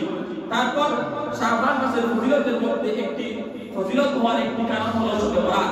শবে বরাত শব্দের অর্থ কি? এই শবে বরাত শব্দের অর্থটাও আমি আপনাদের সামনে পেশ করেছি। এখন আসুন এই শবে বরাতকে আমরা বলি। এই শবে বরাত এই রাতে, এই আজকের রাতের কি ফজিলত? আজকের রাতে কি ফজিলত? এই সংক্রান্ত আলোচনা কি কোরআন এবং হাদিসের মধ্যে আছে কি নাই? এর আলোচনা কোরআন এবং হাদিসের মধ্যে আছে কি নাই? আসুন আমরা সর্বপ্রথম দেখি কোরআনের মধ্যে এই সংক্রান্ত কোনো আলোচনা পাওয়া যায় কি না। সূরাতুল দুখানের 3 নম্বর আয়াতের মধ্যে আল্লাহ সুবহানাহু ওয়া তাআলা বলেন, ইন্না আনজালনাহু লাইলাতিন মুবারাকাতিন ইন্না কুন্না মুনজিরিন। আল্লাহ পাক রব্বুল আলামিন সূরাতুল দুখানের 3 নম্বর আয়াতের মধ্যে বলেন, ইন্না আনজালনাহু ফি লাইলাতিন মুবারাকা, আমি ইহাকে নাযিল করেছি লাইলাতুল মুবারাকা, একটি মুবারক রজনীতে। আল্লাহ বলেন ইন্না আনজালনাহু লাইলাতিন মুবারাকা, আমি ইহাকে বলতে কি ইন্না আনজালনাহু কুরআনান, আমি কুরআনকে নাযিল করেছি লাইলাতুল মুবারাকা, একটি মুবারক রজনীতে, একটি বরকতময় রাতে আমি কুরআনকে নাযিল করেছি। ইন্না কুন্না মুনজিরিন, আল্লাহ পাক রব্বুল আলামিন বলেন আমি হলাম সতর্ক, আমি হলাম সতর্ককারী, আমি তো সতর্ককারী। তাহলে আসুন এই আল্লাহ পাক রব্বুল আলামিন যে বললেন ইন্না আনজালনাহু লাইলাতুল মুবারাকা, এই যে লাইলাতুল মুবারাকা, মুবারকপূর্ণ রাত, বরকতপূর্ণ রাত, মর্যাদাময় রাত, এই মর্যাদাময় রাত বলতে কোন রাতকে বোঝানো হয়েছে? ভালো করে খেয়াল করে বুঝবেন, এই মর্যাদাপূর্ণ রাত বলতে কোন রাতকে বোঝানো হয়েছে? মুফাসসিরিনে কেরামগণ এই লাইলাতুল মুবারাকা, এই লাইলাতুল মুবারাকা দ্বারা কোন রাতকে বোঝানো হয়েছে এই রাত সংক্রান্ত মুফাসসিরিনে কেরাম দুই ভাগে বিভক্ত। কয় ভাগে বিভক্ত? দুই ভাগে। বেশিরভাগ মুফাসসিরিনে কেরামের মতে, অধিকাংশ মুফাসসিরিনে কেরামের মতে লাইলাতুল মুবারাকা দ্বারা লাইলাতুল কদর উদ্দেশ্য। অধিকাংশ বেশিরভাগ মুফাসসিরিনে কেরামের মতে এই লাইলাতুল মুবারাকা দ্বারা লাইলাতুল কদর, শবে কদর উদ্দেশ্য। কদর, শবে কদর উদ্দেশ্য। আর কম সংখ্যক মুফাসসিরিনে কেরাম, এই কম সংখ্যক মুফাসসিরিনে কেরামদের মতে, এই কম সংখ্যক মুফাসসিরিনে কেরামদের মধ্য থেকে অন্যতম একজন মুফাসসির যার নাম হলো হযরত ইকরামা রাহমাতুল্লাহি আলাইহি। এই কম সংখ্যক মুফাসসিরিনে কেরামদের মধ্য থেকে একজন মুফাসসির যিনি হলেন প্রসিদ্ধ, যার নাম হলো হযরত ইকরামা রাহমাতুল্লাহি আলাইহি। এই ইকরামা রাহমাতুল্লাহি আলাইহি কে?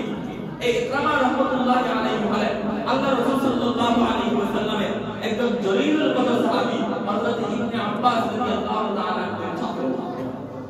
আল্লাহ রাসূলের সাহাবী হযরত ইবনে আব্বাস রাদিয়াল্লাহু তাআলা এর ছাত্র হলেন হযরত ইকরামা রাহমাতুল্লাহি আলাইহি। এখন সাহাবী কাকে বলে? সাহাবী বলা হয় ওই ব্যক্তিকে যে ব্যক্তি আল্লাহ রাসূল সাল্লাল্লাহু আলাইহি ওয়াসাল্লামের উপরে ঈমান এনেছে এবং এই ঈমানের উপর মৃত্যুবরণ করেছে তাকে সাহাবী বলে। আর তাবী কাকে বলে? তাবী ওই ব্যক্তিকে বলে যে ব্যক্তি ঈমান অবস্থায় কোন সাহাবীকে দেখেছে এবং ঈমান নিয়ে মৃত্যুবরণ করেছে, এমন ব্যক্তিকে তাবী বলা হয়। আর এই ইকরামা রাহমাতুল্লাহি আলাইহি আল্লাহ রাসূলের জলিলুল কদর সাহাবী হযরত ইবনে আব্বাস রাদিয়াল্লাহু তাআলা কে দেখেছেন এবং উনার কাছ থেকে হাদিস সংগ্রহ করেছেন, হাদিস শিখেছেন, এজন্য তিনি হলেন তাবী। এই হযরত ইকরামা রাহমাতুল্লাহি আলাইহি মত হলো ইন্না আনজালনাহু ফি লাইলাতিল মুবারাকা। এই ইন্না আনজালনাহু ফি লাইলাতিল মুবারাকা তার উদ্দেশ্য হলো লাইলাতুল বরাত। লাইলাতুল বরাত আজকে রাত শবে বরাত উদ্দেশ্য। এখন প্রশ্ন হতে পারে যে দুইটা মত পাওয়া গেল, একটা হলো অধিকাংশ মত আর একটা হলো কম সংখ্যক মত। বলে অধিকাংশ মতের মধ্যে আমরা কি পাইছি? বলে অধিকাংশ মতের মধ্যে আমরা পাইছি বলে এই লাইলাতুল মুবারাকা তার শবে কদর উদ্দেশ্য। আর কম সংখ্যক এর মতের মধ্যে আমরা পাইছি যে লাইলাতুল মুবারাকা তার শবে বরাত উদ্দেশ্য। এখন প্রশ্ন হয়, যদি আমরা শবে বরাত উদ্দেশ্য নেই, লাইলাতুল মুবারাকা তার যদি আমরা শবে বরাত উদ্দেশ্য নেই, তাহলে তো দেখা যায় কোরআনে কারীমের অন্য আয়াতের বিরোধ হয় না। কোরআনে কারীমের অন্য আয়াতের বিরোধ হয় না। কোরআনে কারীমের অন্য আয়াতের সাথে দ্বন্দ্ব বেঁধে যায়। কিভাবে দ্বন্দ্ব বেঁধে যায়? কোরআনে কারীমের সূরাতুল বাকারার একটি আয়াত আছে, আল্লাহ পাক রব্বুল আলামিন আয়াতের মধ্যে বলেন শাহরু রমাদানাল্লাযী উনজিলা ফীহিল কুরআন। আল্লাহ পাক রব্বুল আলামিন বলেন আমি কোরআনকে নাযিল করেছি রমজান মাসে। আমি কোরআনকে নাযিল করেছি রমজান মাসে। আচ্ছা দেখুন তো, আজকের এই যে রাতটা লাইলাতুল বরাতের রাতটা, এই লাইলাতুল বরাতের রাতটি রমজানের ভিতরে না বাহিরে? রমজানের বাহিরে। তাহলে আল্লাহ বললেন শাহরু রমাদানাল্লাযী উনজিলা ফীহিল কুরআন, আমি কোরআনকে নাযিল করেছি রমজান মাসে। অতএব বোঝা গেল যে ইন্না আনজালনাহু লাইলাতুল মুবারাকা দ্বারা লাইলাতুল বরাত উদ্দেশ্য না, শবে কদর উদ্দেশ্য। ঠিক তেমনি ভাবে কোরআনে কারীমের অন্য আয়াতের মধ্যে আল্লাহ সুবহানাহু ওয়া তাআলা স্পষ্ট বলেছেন আমি কোরআনকে নাযিল করেছি শবে কদরের রাতে। ইন্না আনজালনাহু ফি লাইলাতিল কদর। আল্লাহ পাক রব্বুল আলামিন সূরাতুল কদরের মধ্যে বলেন আমি কোরআনে কারীমকে নাযিল করেছি শবে কদরের রাতে। ইন্না আনজালনাহু ফি লাইলাতিল কদর। এখন পাইলাম দুইটা, প্রথম একটা কোরআনের মধ্যে একটা আয়াত ইন্না আনজালনাহু লাইলাতিল মুবারাকা দ্বারা অধিকাংশ মুফাসসির একদিকে, কম সংখ্যক মুফাসসির একদিকে। অধিকাংশ মুফাসসিরিনে কেরামের মতে লাইলাতুল মুবারাকা দ্বারা লাইলাতুল বরাত উদ্দেশ্য, এই অধিকাংশের মতে লাইলাতুল মুবারাকা দ্বারা লাইলাতুল কদর উদ্দেশ্য। আর কম সংখ্যক মুফাসসিরিনে কেরামের মতে লাইলাতুল মুবারাকা দ্বারা লাইলাতুল বরাত উদ্দেশ্য। এখন কোরআনে কারীমের দুইটা আয়াতের মধ্যে দ্বন্দ্ব, দুইটা মতের মধ্যে দ্বন্দ্ব, এর সমাধান কি? পরবর্তী যুগের মুফাসসিরিনে কেরামরা বলেন উভয় বক্তব্য সঠিক।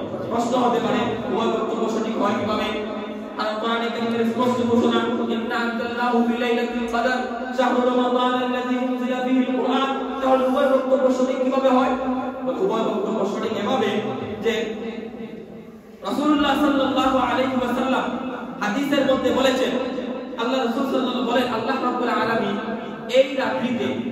এই রাত্রিতে আগামী 1 বছর পর্যন্ত এই আজকের শবে বরাতের রাত্রি থেকে নিয়ে আগামী বছর শবে বরাতের রাত্রি পর্যন্ত এই জমিনের থেকে আল্লাহ পাক রব্বুল আলামিন কি নাযিল করবেন কোন রহমতটা দিবেন কোন গজবটা আল্লাহ পাক রব্বুল আলামিন প্রেরণ করবেন আমাদের রিজিক কি দিবেন আমাদের রিজিকের মধ্যে কি আছে আমরা কি খাবো আমরা কি করব আমরা কখন ঘুমাবো আমরা কতটুকু ঘুমাবো আমরা কতটুকু সুস্থ থাকবো আমরা কখন অসুস্থ হব এই যে সমস্ত জিনিস সমস্ত নিজাম আজকের শবে বরাতের রাত থেকে নিয়ে আগামী শবে বরাতের রাত পর্যন্ত আমরা কি কি করব কি করব না সমস্ত কিছু ঘোষণা আল্লাহ পাক রব্বুল আলামিন লিখিত আকারে ফেরেশতাদের সামনে ঘোষণা করেন আল্লাহ পাক রব্বুল আলামিন আজকের রাত্রি থেকে নিয়ে আগামী শবে বরাত পর্যন্ত এই অধিক 1 বছরের মধ্যে কি কি হবে কি হবে না সমস্ত কিছু ঘোষণা লিখিত আকারে আল্লাহ তাআলা ফেরেশতাদের মধ্যে ঘোষণা করে দেন কে কতটুকু হায়াত পাবে এই বছর কে জীবিত থাকবেন এই বছরের ভিতরে কে মৃত্যুবরণ করবেন এই সমস্ত কিছু ঘোষণা আজকে রাত্রিতেই হবে যেহেতু সমস্ত কিছু ঘোষণা আজকে রাত্রিতেই হয় বিদায় বোঝা গেল যে মাসে রমজান মাসের শেষ দশকে লাইলাতুল কদরের রাত্রিতে কোরআন সত্যি নাযিল হয়েছে কোরআন সত্যি নাযিল হয়েছে যেহেতু কোরআন নাযিল হবে এই শবে কদরের রাত্রিতে এর ঘোষণাটা আল্লাহ পাক রব্বুল আলামিন আজকে রাত্রে দিয়েছে বলে আল্লাহ পাক রব্বুল আলামিন আজকে রাত্রিতে ঘোষণা দিয়েছেন আগামীতে যে রমজান আগামী সামনে যে রমজান আসছে এই রমজান মাসের শেষ দশকে লাইলাতুল কদরের রাত্রি থেকে আনুষ্ঠানিকভাবে রাসূল আরবি মুহাম্মদ রাসূলুল্লাহ সাল্লাল্লাহু আলাইহি ওয়াসাল্লামের উপর কোরআন নাযিলের শুভ সূচনা হবে যেহেতু আল্লাহ পাক রব্বুল আলামিন আজকের এই রাত্রিতে ঘোষণা দিয়েছেন যে আগামী রমজানের শেষ দশকে শবে কদরের রাত্রিতে কোরআন নাযিলের আনুষ্ঠানিক সূচনা হবে অতএব বোঝা গেল কোরআন নাযিল হয়েই গেছে যেহেতু আল্লাহ তাআলা যেহেতু ঘোষণা দিয়েছেন অতএব আল্লাহ তাআলা ঘোষণা মিথ্যা হতে পারে না এজন্য বোঝা গেল কোরআন নাযিল হওয়ার ঘোষণা হয়েছে আজকে রাতে অতএব বোঝা যায় যেহেতু কোরআন নাযিলের ঘোষণা আজকেই হয়েছে এজন্য কোরআন নাযিলের সূচনা আল্লাহ তাআলা বলেন ইন্না আনজালনাহু ফি লাইলাতিন মুবারাকাতিন দ্বারা আল্লাহ তাআলা এখানে কি বলা লাইলাতুল মুবারাকাতিন দ্বারা লাইলাতুল বরাত অর্থাৎ আল্লাহ তাআলা ঘোষণা দিয়েছেন যে আজকে রাত্রি থেকে আজকে আমি কি করলাম কোরআন নাযিল ইন্না আনজালনাহু আমি এই কোরআন তেলাওয়াত লাইলাতুল মুবারাকা অর্থাৎ লাইলাতুল বরাতের অর্থাৎ কিসের মধ্যে লাইলাতুল বরাতের মধ্যে তাহলে বোঝা গেল যে আমরা প্রথমে বলেছিলাম বলে অধিকাংশ উলামায়ে কেরাম অধিকাংশ মুফাসসিরিনে কেরামের মতে লাইলাতুল মুবারাকা লাইলাতুল কদর উদ্দেশ্য তাদের এই মতটি অধিক বিশুদ্ধ তাদের মতে সঠিক তাদের মতের পক্ষে তারা দুইটা দলিল শাহরু রমাদান আল্লাযী উনজিলা ফীহিল কুরআন আর আরেকটি আছে কি ইন্না আনজালনাহু ফি লাইলাতুল কদর কোরআনের শক্ত দলিল আর ইকরামা রাহমাতুল্লাহি আলাইহি পক্ষে কি বলেন হাদিস আনলেন কি হাদিস বলে আল্লাহ রাসূল সাল্লাল্লাহু আলাইহি ওয়াসাল্লাম বলে আগামী 1 বছর পর্যন্ত যা নাযিল হবে যে এই আজকের রাত্রিতে ঘোষণা করা হয় অতএব ধরে নেওয়া হলো আল্লাহ পাক রব্বুল আলামিন আজকের রাত্রিতে ঘোষণা দিয়েছেন যে আগামী রমজান মাসের শেষ দশকে শবে কদরের রাত্রিতে কোরআন নাযিলের শুভ সূচনা হবে অতএব ধরে নেওয়া হলো আজকে থেকে কোরআন কি হয়েছে নাযিল হয়েছে এই অর্থে ইন্না আনজালনাহু ফি লাইলাতিন মুবারাকা অর্থ হলো যে আল্লাহ পাক রব্বুল আলামিন বলেন আজকের রাত্রিতে আমি কি করেছি কোরআন নাযিল করেছি আচ্ছা এখন পয়লা আমরা কোরআনে কারীমের মধ্যে এর আলোচনা আছে কিনা এখন আপনাদের কাছে প্রশ্ন কোন জিনিস ফজিলতপূর্ণ হতে হবে কোন জিনিস আমলপূর্ণ হতে হবে কোরআন থেকেই দলিল হওয়া জরুরি কি জরুরি কোরআন থেকেই কি দলিল হওয়া জরুরি বলে না জরুরি না জরুরি না কোরআন থেকেই দলিল থাকতে হবে এটা জরুরি না কোরআন থেকেই দলিল থাকতে হবে এটা জরুরি না কোন জিনিস আমরা আমল করব কোন বিধান আমরা মানব এই বিধানের সম্পর্কে যে কোরআন থেকেই দলিল থাকতে হবে এটা জরুরি না তাহলে যদি জরুরি না হয় তাহলে কি করতে হবে বলে দেখেন হাদিসের মধ্যে পাওয়া যায় কিনা যদি হাদিসের মধ্যে এই সংক্রান্ত কোনো আলোচনা পাওয়া যায় তাহলে এই হাদিসের উপরে কি করা হবে আমল করা হবে কেন করা হবে বলে ওহী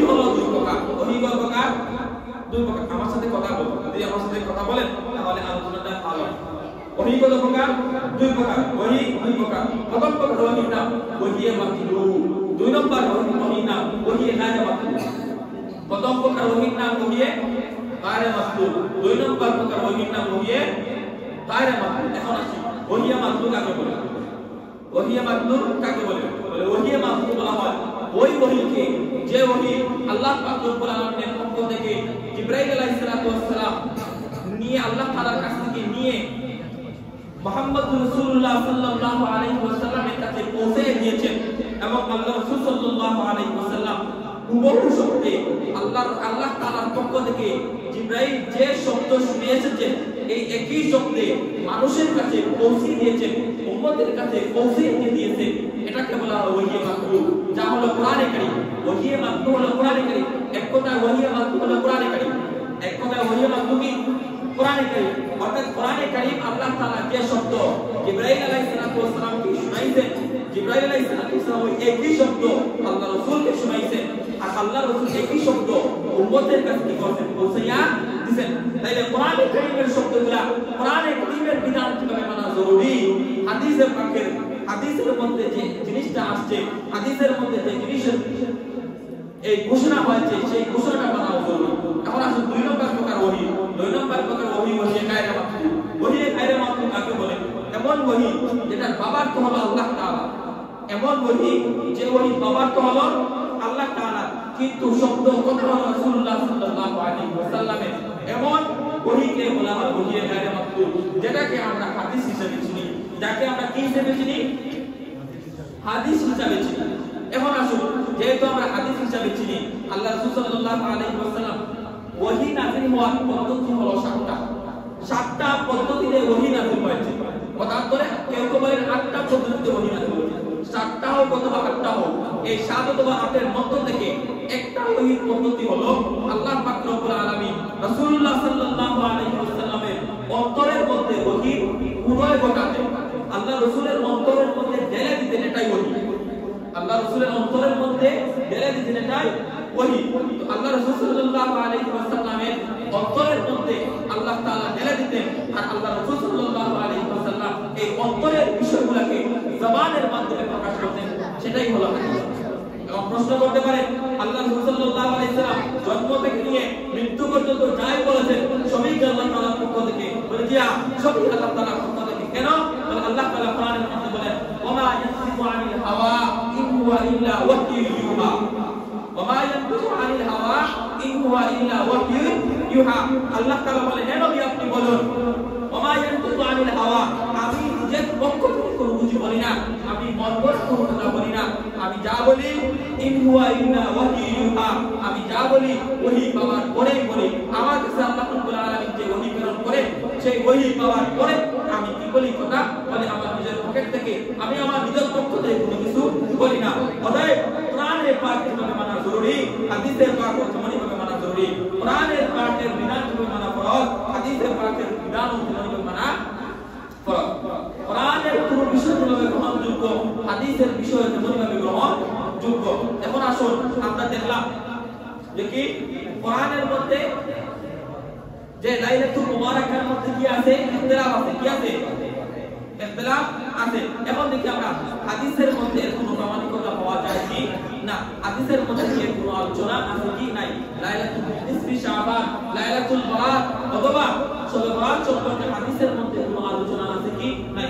আমার 2 নম্বর প্রশ্ন মনে আছে তো আপনাদের? 2 নম্বর প্রশ্ন কি ছিল? 2 নম্বর প্রশ্ন কি ছিল? বলে শবে বরাতের আলোচনা কোরআন এবং হাদিসের মধ্যে আছে কি নাই? এখন আমরা কোরআনের মধ্যে দেখলাম যে শবে বরাতের আলোচনা আছে কি নাই। আমরা দেখতে পেলাম যে কোরআনের মধ্যে শবে বরাতের আলোচনার মধ্যে কি ইখতিলাফ আছে, পরিষ্কারভাবে কোনো কি নাই, কোনো ঘোষণা নাই। এখন আসুন দেখি হাদিসের মধ্যে পরিষ্কার কোনো ঘোষণা পাওয়া যায় কি না। হযরত আলী ইবনে আবি তালিব রাদিয়াল্লাহু তাআলা আনহু থেকে হযরত ইবনে মাজাহ শরীফের মধ্যে একটি হাদিস আনা হয়েছে। বলে আলী ইবনে আবি তালিব রাদিয়াল্লাহু তাআলা তিনি বলেন, قال رسول الله صلى الله عليه وسلم, আল্লাহ রাসূল সাল্লাল্লাহু আলাইহি ওয়াসাল্লাম বলেছেন, ইযা কানাত লাইলাতুন নিসফি মিন শাবান, যখন শাবানের মধ্য রজনী আসবে, যখন শাবানের মধ্য রজনী আসবে তোমরা কি করো ফাকুলাইহা তোমরা রাতে হারায়া যাও ফাকুলাইহা তোমরা দাঁড়িয়ে যাও রাত্রিবেলা নামাজের মধ্যে দাঁড়িয়ে যাও ওয়াসুফু ইয়াওমাহা এবং দিনের মধ্যে রোজা রাখো আল্লাহ রাসূল হযরত আলী ইবনে আবি তালিব রাদিয়াল্লাহু তাআলা তিনি বলেন আল্লাহ রাসূল সাল্লাল্লাহু আলাইহি ওয়াসাল্লাম বলেছেন লাইলাতুন নিসফি মিন শাবান যখন লাইলাতুন নিসফি মিন শাবান আসবে শাবানের মধ্য রজনী আসবে তখন ফাকুলাইহা ওয়াসুফু ইয়াওমাহা তোমরা রাতে দাঁড়িয়ে যাও এবং দিনে কি করো রোজা রাখো তারপর কি বলেন ইন্নাল্লাহ ইয়ানজিলু ফিহা লিগুরুবি শামসি ইলা সামাই দুনিয়া যখন সূর্য অস্তমিত হয়ে যায় তখন আল্লাহ পাক রব্বুল আলামিন জমিনের নিকটবর্তী যে আকাশ এই আকাশের মধ্যে নেমে আসে যখন সূর্য অস্তমিত হয়ে যায় তখন আল্লাহ পাক রব্বুল আলামিন জমিনের নিকটবর্তী আকাশের মধ্যে নেমে আসেন এবং নেমে আসে কি করেন বলে বান্দার প্রতি বিশেষ দৃষ্টি দেন বান্দার প্রতি বিশেষ দৃষ্টি আল্লাহ পাক রব্বুল আলামিন বলতে থাকেন ওয়া কুলু আল্লাহ পাক রব্বুল আলামিন বলতে থাকেন আলামুল মুস্তাগফিরিন এমন কোন ব্যক্তি কি আছো যে আমার কাছে ক্ষমা প্রার্থনা করবে এমন কোন গুনাহগার আসনি এমন কি গুনাহগার কি আছো যে আমার কাছে তুমি গুনাহের জন্য অনুতপ্ত হবে আমার কাছে গুনাহের ক্ষমা প্রার্থনা করবে আমি তোমাকে ক্ষমা করব আল্লাহ পাক রব্বুল আলামিন কি করেন বলে এই লাইলাতুল নিসফি শাবান এই শুক্রবারের রাত্রিতে আল্লাহ পাক রব্বুল আলামিন জমিনের নিকটবর্তী আকাশের মধ্যে নেমে এসে বান্দার প্রতি বিশেষ দৃষ্টি দেন বিশেষ দৃষ্টি দেওয়ার পর আল্লাহ বলেন আলামিল মুস্তাগফিরিন এমন কোন ক্ষমা প্রার্থনাকারী কি আছো যে আমার কাছে ক্ষমা প্রার্থনা করবে আমি তোমাকে কি করব আমি তোমাকে ক্ষমা করে দেব তাহলে বোঝা গেল মাগরিবের আযান শুরু হওয়ার সাথে সাথে সূর্য অস্তমিত হওয়ার সাথে সাথে আল্লাহ পাক রব্বুল আলামিন জমিনের নিকটবর্তী আকাশের মধ্যে আসে আসার পর সর্বপ্রথম আল্লাহ তাআলা ডাক দেন আলামিল মুস্তাগফিরিন এমন কোন গুনাহগার আছো যে গুনাহগার আমার কাছে ক্ষমা প্রার্থনা করবে আল্লাহ বলেন যদি আমার কাছে ক্ষমা প্রার্থনা করো তাহলে ফাআগফিরু আমি তোমাদেরকে ক্ষমা করে দেব সুবহানাল্লাহ তারপর আল্লাহ রাসূল সাল্লাল্লাহু আলাইহি ওয়াসাল্লাম কি বলেন আল্লাহ রাসূল সাল্লাল্লাহু আলাইহি ওয়াসাল্লাম তারপর বলেন আল্লাহ তাআলা জমিনের নিকটবর্তী আকাশের মধ্যে আসার পর বান্দার প্রতি যখন আল্লাহ পাক রব্বুল আলামিন বিশেষ দৃষ্টি দিবেন এই বিশেষ দৃষ্টি দেওয়ার পর আল্লাহ বলবেন লা মুস্তাগফির এমন কোন রিজিকের অভাবী আছো এমন কি রিজিক অভাবগ্রস্ত কোন এমন কোন অভাবগ্রস্ত কোন ব্যক্তি কি আছো যে আমার কাছে রিজিক প্রার্থনা করবে আমি তাকে রিজিক প্রদান করব প্রথমে আল্লাহ তাআলা বলেন আলামুল মুস্তাগফিরিন কোন ক্ষমা প্রার্থনাকারী কি আছো কোন গুনাহগার কি আছো আমার কাছে গুনাহ তোমার কি করবে ক্ষমা প্রার্থনা চাও আমার কাছে তোমার কি করবে লজ্জিত হও আমি তোমাকে তোমার কি করব আমি তোমাকে ক্ষমা করে দেব তারপর আল্লাহ বলেন ক্ষমা করে দেওয়ার পর আল্লাহ বলেন কি বলেন আল্লাহ মুস্তাগফির এমন কোন অভাবগ্রস্ত কি আছো যে আমার কাছে তোমার অভাবের জন্য সুপারিশ করবে রিজিকের জন্য চাইবে তাহলে যদি আমার কাছে রিজিকের জন্য চাও তাহলে আমি তোমাকে রিজিক প্রদান করব আল্লাহ পাক রব্বুল আলামিন বলেন এমন কোন অভাবগ্রস্ত যদি থেকে থাকো তাহলে তোমার অভাবের সমান আমার কাছে দাও আমার কাছে চাও আমি তোমাকে দিব দিব তারপর আল্লাহ তাআলা বলেন আলা মুবতালান ফাআফিয়াহু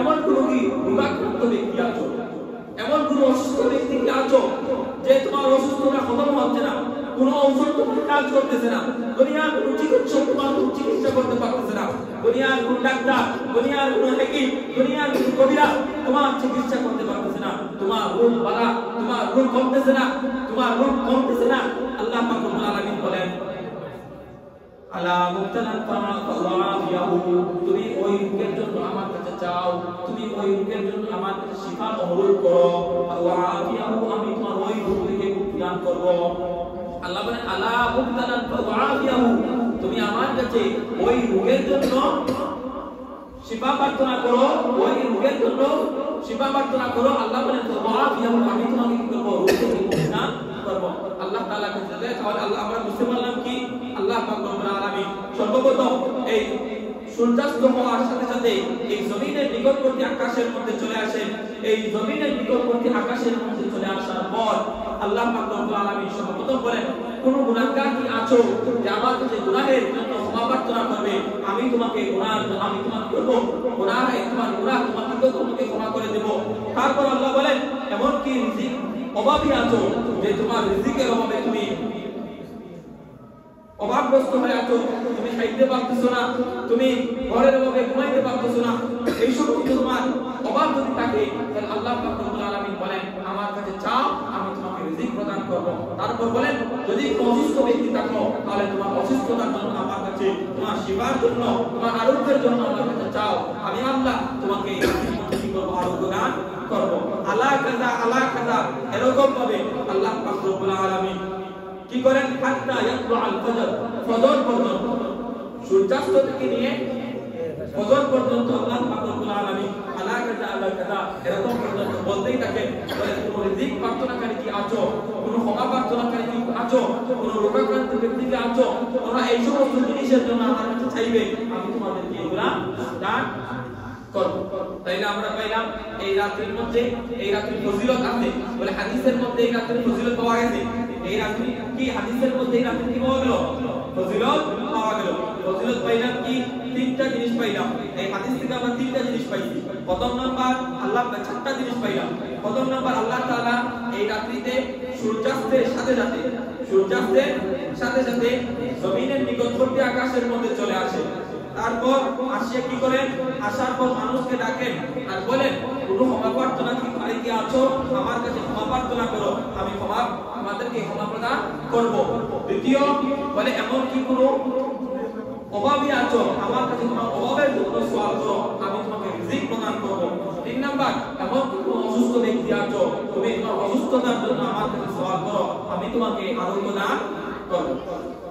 একটা হাদিস আসল আর কি কোনো হাদিস আছে, বলে ইবনে মাজাহ শরীফের মধ্যে আরেকটি হাদিস বর্ণনা করা হয়েছে হযরত আবু মুসা আল-আশআরী রাদিয়াল্লাহু তাআলা থেকে। হযরত আবু মুসা আল-আশআরী রাদিয়াল্লাহু তাআলা তিনি বলেন রাসূলুল্লাহ সাল্লাল্লাহু আলাইহি ওয়াসাল্লাম قال ان الله لا يطلع في ليله النصف من شعبان يغفر لجميع خلقه الا لمشرك او شاهد। হযরত আবু মুসা আল-আশআরী রাদিয়াল্লাহু তাআলা বলেন যখন শাবানের মধ্য রজনী আসে তখন আল্লাহ পাক রব্বুল আলামিন দুনিয়ার সমস্ত মানুষকে ক্ষমা করে দেন, মাফ করে দেন, ইল্লা লিল-মুশরিকি আও শাহিদ, শুধুমাত্র মুশরিক এবং মুশাহিদকে ক্ষমা করেন না, শুধুমাত্র আল্লাহ পাক রব্বুল আলামিন মুশরিক এবং মুশাহিদকে ক্ষমা করেন না। এখন মুশরিক এবং মুশাহিদকে, মুশরিক কাকে বলে?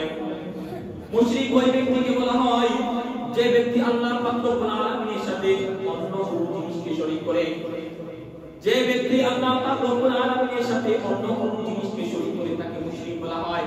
তাহলে যে কোনো ব্যক্তি যখন আল্লাহ পাক রব্বুল আলামিনের সাথে কোনো জিনিসকে শরীক করে, আল্লাহ পাক রব্বুল আলামিন তার সাথে কোনো জিনিসের শরীক পছন্দ করেন না, ভালোবাসেন না। আল্লাহ পাক রব্বুল আলামিন কোন ব্যক্তি যদি আল্লাহ পাক রব্বুল আলামিনের সাথে কোনো জিনিসকে শরীক করে, তাহলে আল্লাহ পাক রব্বুল আলামিন এই রাতের মধ্যে ওই ব্যক্তিকে ক্ষমা করবেন না। শিরিক কয় প্রকার? শিরিক হলো দুই প্রকার। শিরিক হলো দুই প্রকার। শিরিক দুই প্রকার কি? প্রথম নম্বর শিরিকের নাম হলো শিরিক আকবার, দুই নম্বর শিরিকের নাম হলো শিরিক আসগর। প্রথম নম্বর শিরিকের নাম হলো শিরিক আকবার, দ্বিতীয় নম্বর শিরিকের নাম হলো শিরিক আসগর। শিরিক আকবার কি?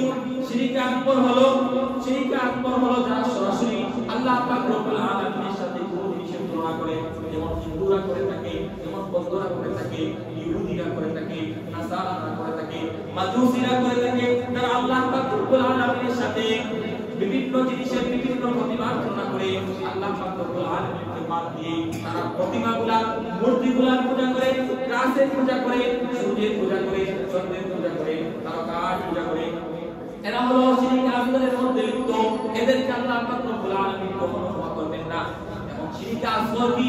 শিরিক আসগর কি?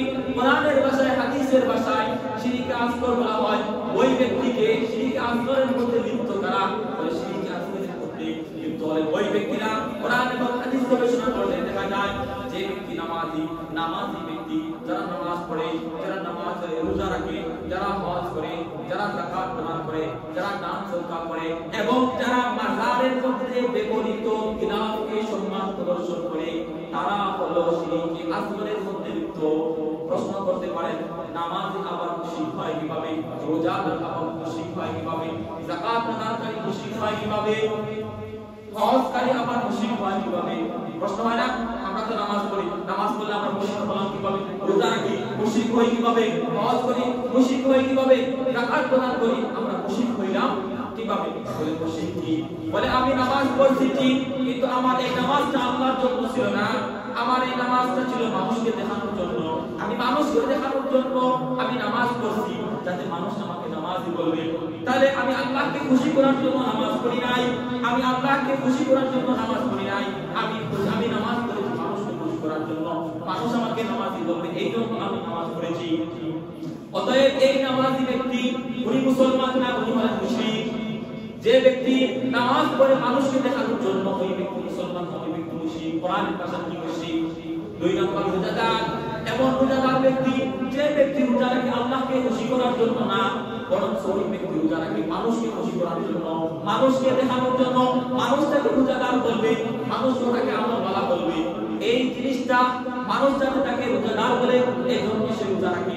আল্লাহ বলেন ওই ব্যক্তি রোজাদার নয়, ওই ব্যক্তি হলো মুশরিক। 3 নম্বর ওই ব্যক্তি যাকাত প্রদান করে, কিন্তু সে যাকাত আল্লাহকে রাজি এবং খুশি করার জন্য করে না, বরং সে যাকাত প্রদান করে মানুষকে খুশি করার জন্য, মানুষ তাকে সম্মান প্রদর্শন করার জন্য, মানুষ তাকে দানশীল বলবে, মানুষ তাকে দানবীর বলবে, এজন্য সে যাকাত প্রদান করে, বেশি বেশি করে দান সদকা করে। মানুষ তাকে দান সদকা, মানুষ তাকে দানবীর বলে দিয়েছে, সে তো আল্লাহ তাআলাকে খুশি করার জন্য দান করে নাই। যে ব্যক্তি আল্লাহকে খুশি করার জন্য যাকাত প্রদান করবে না, দান সদকা করবে না, আল্লাহ বলে ওই ব্যক্তিও মুসলমান না, ওই ব্যক্তিও হলো মুশরিক। ঠিক তেমনি ভাবে যে ব্যক্তি হজ করবে আল্লাহকে খুশি করার জন্য না, বরং সে হজ করবে মানুষ তাকে হাজ্জি বলবে, মানুষ তাকে হজকারী বলবে, মানুষ হজকারী বলে তাকে সম্মান প্রদর্শন করবে, এজন্য যদি সে হজ করে থাকে, আল্লাহ বলেন ওই ব্যক্তি মুসলমানের অন্তর্ভুক্ত না, ওই ব্যক্তি হলো মুশরিক। এই ব্যক্তি মুশরিক কেন? কোন মুশরিক? বলে শিরকে আসগরের অন্তর্ভুক্ত। ওই সমস্ত ব্যক্তি কিসের অন্তর্ভুক্ত? শিরকে আসগরের অন্তর্ভুক্ত। ঠিক তেমনি ভাবে কোন ব্যক্তি যদি মাজারের খিলাফকে সম্মান প্রদর্শন করে, আমরা দেখি শাহজালালের মাজার, শাহপুরানের মাজার বা আরো যে আশপাশে যত মাজারগুলো রয়েছে, এই মাজারের উপরে খিলাফ প্রদর্শন করা হয়, এই মাজারের উপরে চাদর দেওয়া হয়। কেউ যদি এই চাদরকে সম্মান প্রদর্শন করে, কেউ যদি এই মাজারগুলোকে সম্মান প্রদর্শন করতে, কেউ যদি ওই মাজারের সামনে গিয়ে সিজদা করতে উঠতে হয় যায়, আল্লাহ পাক রব্বুল আলামিন বলেন ওই ব্যক্তিও মুসলমানের অন্তর্ভুক্ত না, ওই ব্যক্তিও শিরকে আসগরের অন্তর্ভুক্ত। তাইলে আমরা পাইলাম শিরক হলো 2 প্রকার, শিরক আকবার, শিরক আসগর। শিরক আকবরের মধ্যে কারা অন্তর্ভুক্ত তাও আমরা জানলাম, শিরক আসগরের মধ্যে কারা অন্তর্ভুক্ত তাও আমরা জানলাম। তাইলে আল্লাহ পাক রব্বুল আলামিন যে হাদিসের মধ্যে রাসূলুল্লাহ সাল্লাল্লাহু আলাইহি ওয়াসাল্লাম বললেন, আল্লাহ পাক রব্বুল আলামিন এই রাত্রির মধ্যে সমস্ত মানুষকে সাধারণভাবে ক্ষমা ঘোষণা করবেন, শুধুমাত্র মুশরিককে ক্ষমা ঘোষণা করবেন না। তাহলে মুশরিক বলতে কারা আমাদের বুঝাচ্ছে কি? মুশরিক বলতে কারা আমরা কি বুঝছি? তারপর আল্লাহ পাক রব্বুল আলামিন বললেন আও মুশাহিদ। মুশাহিদ হলো হিংসুক। আল্লাহ পাক রব্বুল আলামিন হিংসুক ব্যক্তিকে কখনো ক্ষমা করবেন না। আল্লাহ পাক রব্বুল আলামিন হিংসুক ব্যক্তিকে কখনো ক্ষমা করবেন না।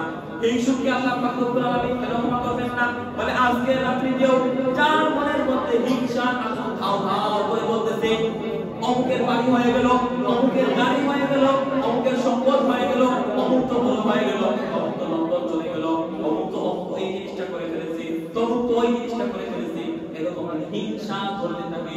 যদি আপনার মনের মধ্যে হিংসা থাকে, যে ব্যক্তির অন্তরের মধ্যে হিংসা থাকবে, ওই ব্যক্তি আল্লাহ পাক রব্বুল আলামিন ক্ষমা করবেন না। কোরআনে কারীমের মধ্যে আল্লাহ পাক রব্বুল আলামিন বলেন আম ইয়াহসুদুনান নাস আলা মা আতাহুমুল্লাহু মিন ফাদলিহি। আল্লাহ বলেন আম ইয়াহসুদুনান নাস, তাহলে কি তারা লোকদের প্রতি এই জন্য ইয়াহসুদুনা হিংসা প্রদর্শন করে, আলা মা আতাহুমুল্লাহু মিন ফাদলিহি, আল্লাহ তাদেরকে নিজের সম্পদ হতে কিছু দান করেছেন, তারা কি এই জন্য হিংসা প্রদর্শন করে? আল্লাহ পাক রব্বুল আলামিন তাদেরকে সম্পদ দিয়েছেন, আল্লাহ পাক রব্বুল আলামিন তাদেরকে ঘর দিয়েছেন, আল্লাহ পাক রব্বুল আলামিন তাদেরকে বাড়ি দিয়েছেন, আল্লাহ পাক রব্বুল আলামিন তাদেরকে সম্মান দিয়েছেন, এজন্য কি তারা হিংসা প্রদর্শন করে? হাদিসের মধ্যে আছে হযরত আবু হুরায়রা রাদিয়াল্লাহু তাআলা আনহু থেকে বর্ণিত হাদিস, আন্না নবী সাল্লাল্লাহু আলাইহি ওয়াসাল্লাম قال ইয়াকুম ওয়াল হাসাদা ইন্না ইন্নাল হাসাদা ইয়াকুলুল হাসানাত কামা তাকুলুন নারুল হাতাব। আল্লাহ রাসূল সাল্লাল্লাহু আলাইহি ওয়াসাল্লাম বলেছেন, তোমরা অবশ্যই হিংসাকে পরিহার করবে, তোমরা হিংসাকে পরিহার করবে। তোমাদের অন্তরের মধ্যে হিংসা প্রবেশ না করে, কেন অন্তরের মধ্যে হিংসা প্রবেশ না করবে?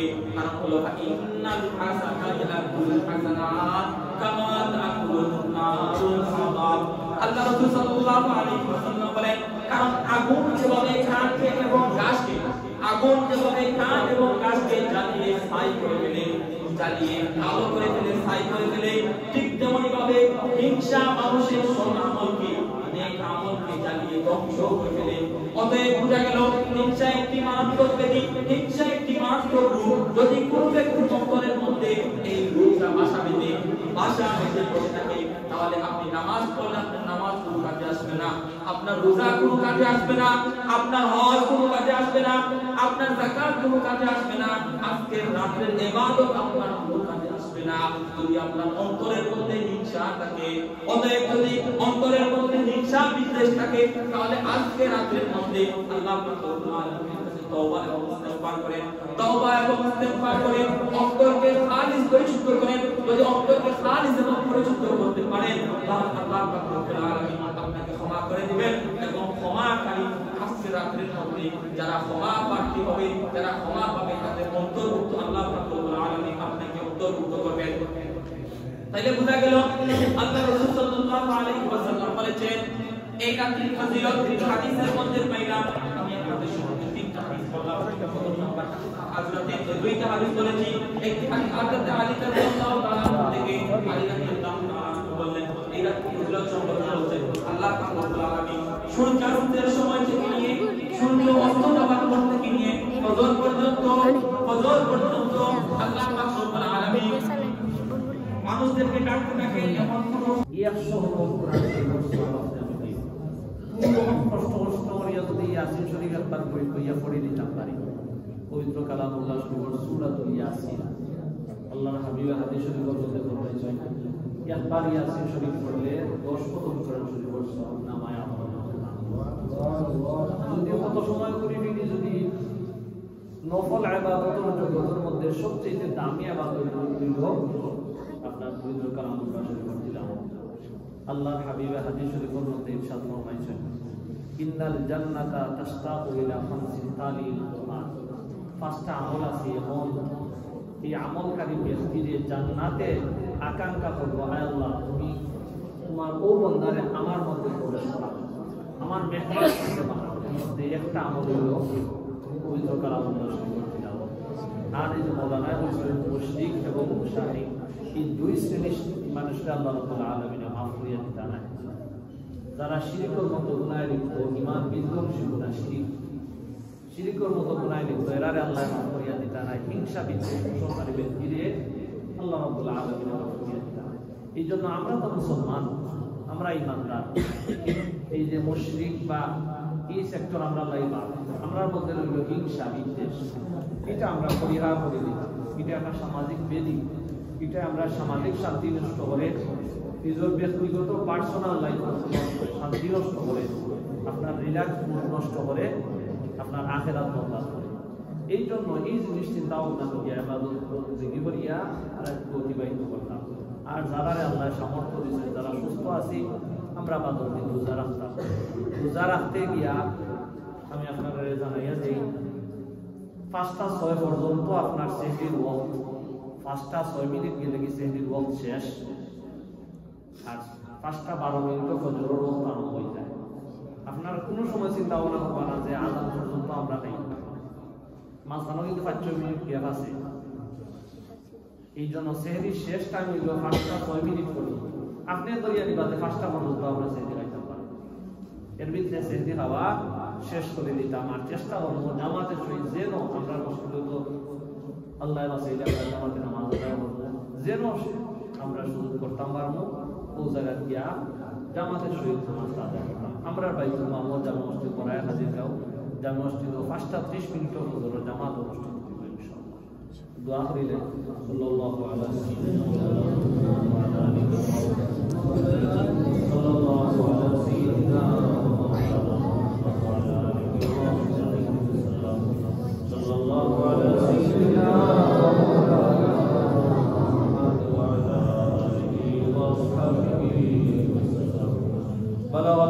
بكماله كشف الدجى بجماله وسنت جميع خصاله صلوا عليه وآله يستغفر الله إن الله غفور رحيم استغفر الله إن الله غفور رحيم أستغفر الله من كل ذنب وأتوب إليه لا حول ولا قوة إلا بالله العلي العظيم سبحان الله وبحمده سبحان الله وبحمده سبحان الله لا إله إلا الله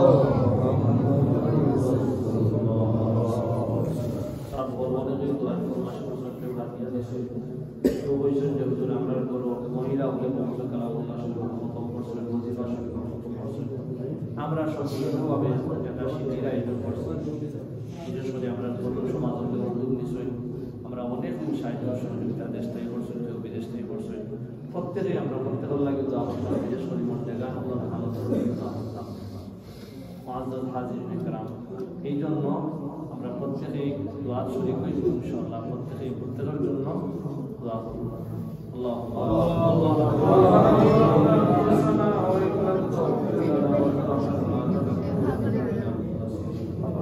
اللهم ربنا اغفر لنا ولوالدينا وقل رب ارحمهما كما ربياني صغيرا اللهم بارك لنا في رجب وشعبان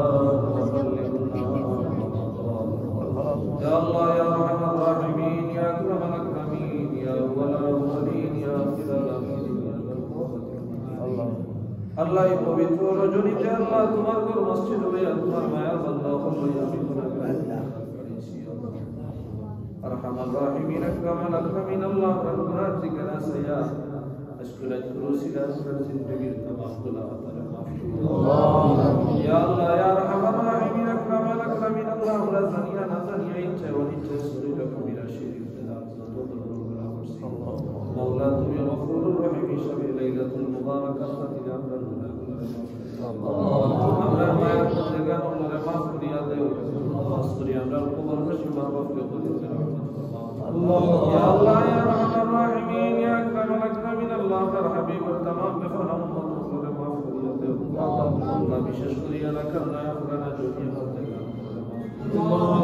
জিন্দা উমরে শান্তির জিন্দেগি দিয়া সুস্থতার জিন্দেগি দিয়া মালামাল আমরা বলতে হলে তোমার গোলামি নসিব ফরমাও ইয়া আল্লাহ তোমার গোলামি দিয়ে আমরা জিন্দেগি আমরা খোদাকে সদকা খয়রাত লিল্লাহ খয়রাত কবুলাত মঞ্জুর ফরমাও আল্লাহ আশকরি শিন্নিরে কবুলাত মঞ্জুর ফরমাও ইয়া আল্লাহ ইয়া আরহামার রাহিমিন আকরামাল আকরামিন আল্লাহ অনেক পবিত্র কালামুল্লাহ শরীফ খতম করাই সুবহান খতম করিয়া আল্লাহ দোয়া ফরমাশ করছেন আল্লাহ প্রত্যেক খতমগুলোকে কবুল ফরমাও আল্লাহ ইয়া আল্লাহ আপনার খতম শরীফগুলোরে আমরা পড়তে গান ভালো লাগে না জানতে মুসিলা বানায়া দাও আল্লাহ জনাব আব্দুল জব্বার মেম্বার সবার খতমটাকে পবিত্র কালামুল্লাহ শরীফ খতম করে কবুল আল্লাহ বন্দার মার খানদান বাবুর খানদান দাদা দাদির খানদান নানা নানির খানদান আল্লাহ খানদান বখানদান যত মধ্যে গান আছে সব মধ্যে গান ইয়া আল্লাহ শুরু ভাই সাবিলে মাফ করে দাও আল্লাহ তোমার বন্দারে গরিব আল্লাহ জান্নাতুল আলা মাকান ফরমাও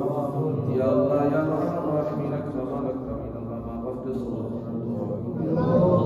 আল্লাহ তোমার বান্দার শূন্য জায়গা তোমার রহমত আর বরকত দিয়ে ভরপুর করিয়া দেও আল্লাহ আমাদের সবার সাথে পাবে ইসলামে আল্লাহ তোমার বান্দারে বরকত রহমত ফরমাও আল্লাহ নওজোয়ান অবস্থায় তোমার বান্দা তোমার আল্লাহ মানবীয় বহু ত্রুটির কারণে তোমার দরবার গ্রেফতার হয়ে থাকলে আল্লাহ তোমার দয়া করে মায়া করে লাইলাতুল মুবারাক রাতে মাফ করিয়া আমরার মধ্যে গান হলো রান্দিরা কবরের মধ্যে মুসলমান শাহাদাত দিয়া আল্লাহ আমরা প্রবাসী হলার আলোচনা তোমার দয়া মঞ্জুর ফরমাও ইয়া আল্লাহ ইয়া আরহামার রাহিমিন আল্লাহ আমরা যে গাটবাট কি গেছি তোমার দয়া আমরা পেরেশানির খুলিয়া দেও আল্লাহ বন্ধ দরজারে খুলিয়া দেও ইয়া আল্লাহ আমরা রবার অনুরোধে খুলিয়া দেও আমরা বেমারি হলে শিফা দাও ইয়া আল্লাহ ইয়া আল্লাহ বেমারে আজিজ যারা হয়ে গেছে ইয়া আল্লাহ জিন্দেগি ভালো হইতে না ইয়া আল্লাহ ভালো হওয়ার আশা নাই এই সমস্ত বেমারি হলে আল্লাহ তুমি মুহূর্ত শিফা করিয়া দিলে বেমান রহমতে যারা আজিজ হয়ে গেছেন আল্লাহ শিফা রহমত আমরা রাসূল আল্লাহ রাসূল সাল্লাল্লাহু হেফাজত ফরমাও আল্লাহ নতুন গুলামি আমরা নসিব ফরমাও এই মসজিদে কবুল মঞ্জুর ফরমাও আল্লাহ বান্দি ও রাসূল কাফের কিয়ামত পর্যন্ত এই মসজিদে মুসল্লি দিয়া আবাদ করিয়া আল্লাহ শাবান মাস খয়র বরকত দিয়ে আল্লাহ মসজিদ আমর দা तमाम রে বালাকাত করিয়া আল্লাহ ইয়া রাহমান রাহিম আল্লাহ কি রাইতুল বিসিরাত কি অসংখ্য গণিত লাখ লাখ গুনাহগার বান্দা বান্দিরে মাফ করিয়া আল্লাহ তাআলার সাথে আমরা গুনাহগার বান্দাদের ও ফাওয়াইদু আমরি ইলা আল্লাহ ইন্নাল্লাহা বাসীরুম বিল ইবাদ সাল্লাল্লাহু তাআলা আলা খায়রি খালকিহি মুহাম্মাদিন ওয়া আলিহি ওয়া আসহাবিহি আজমাইন বিরহমাতিকা ইয়া আরহামার রাহিমিন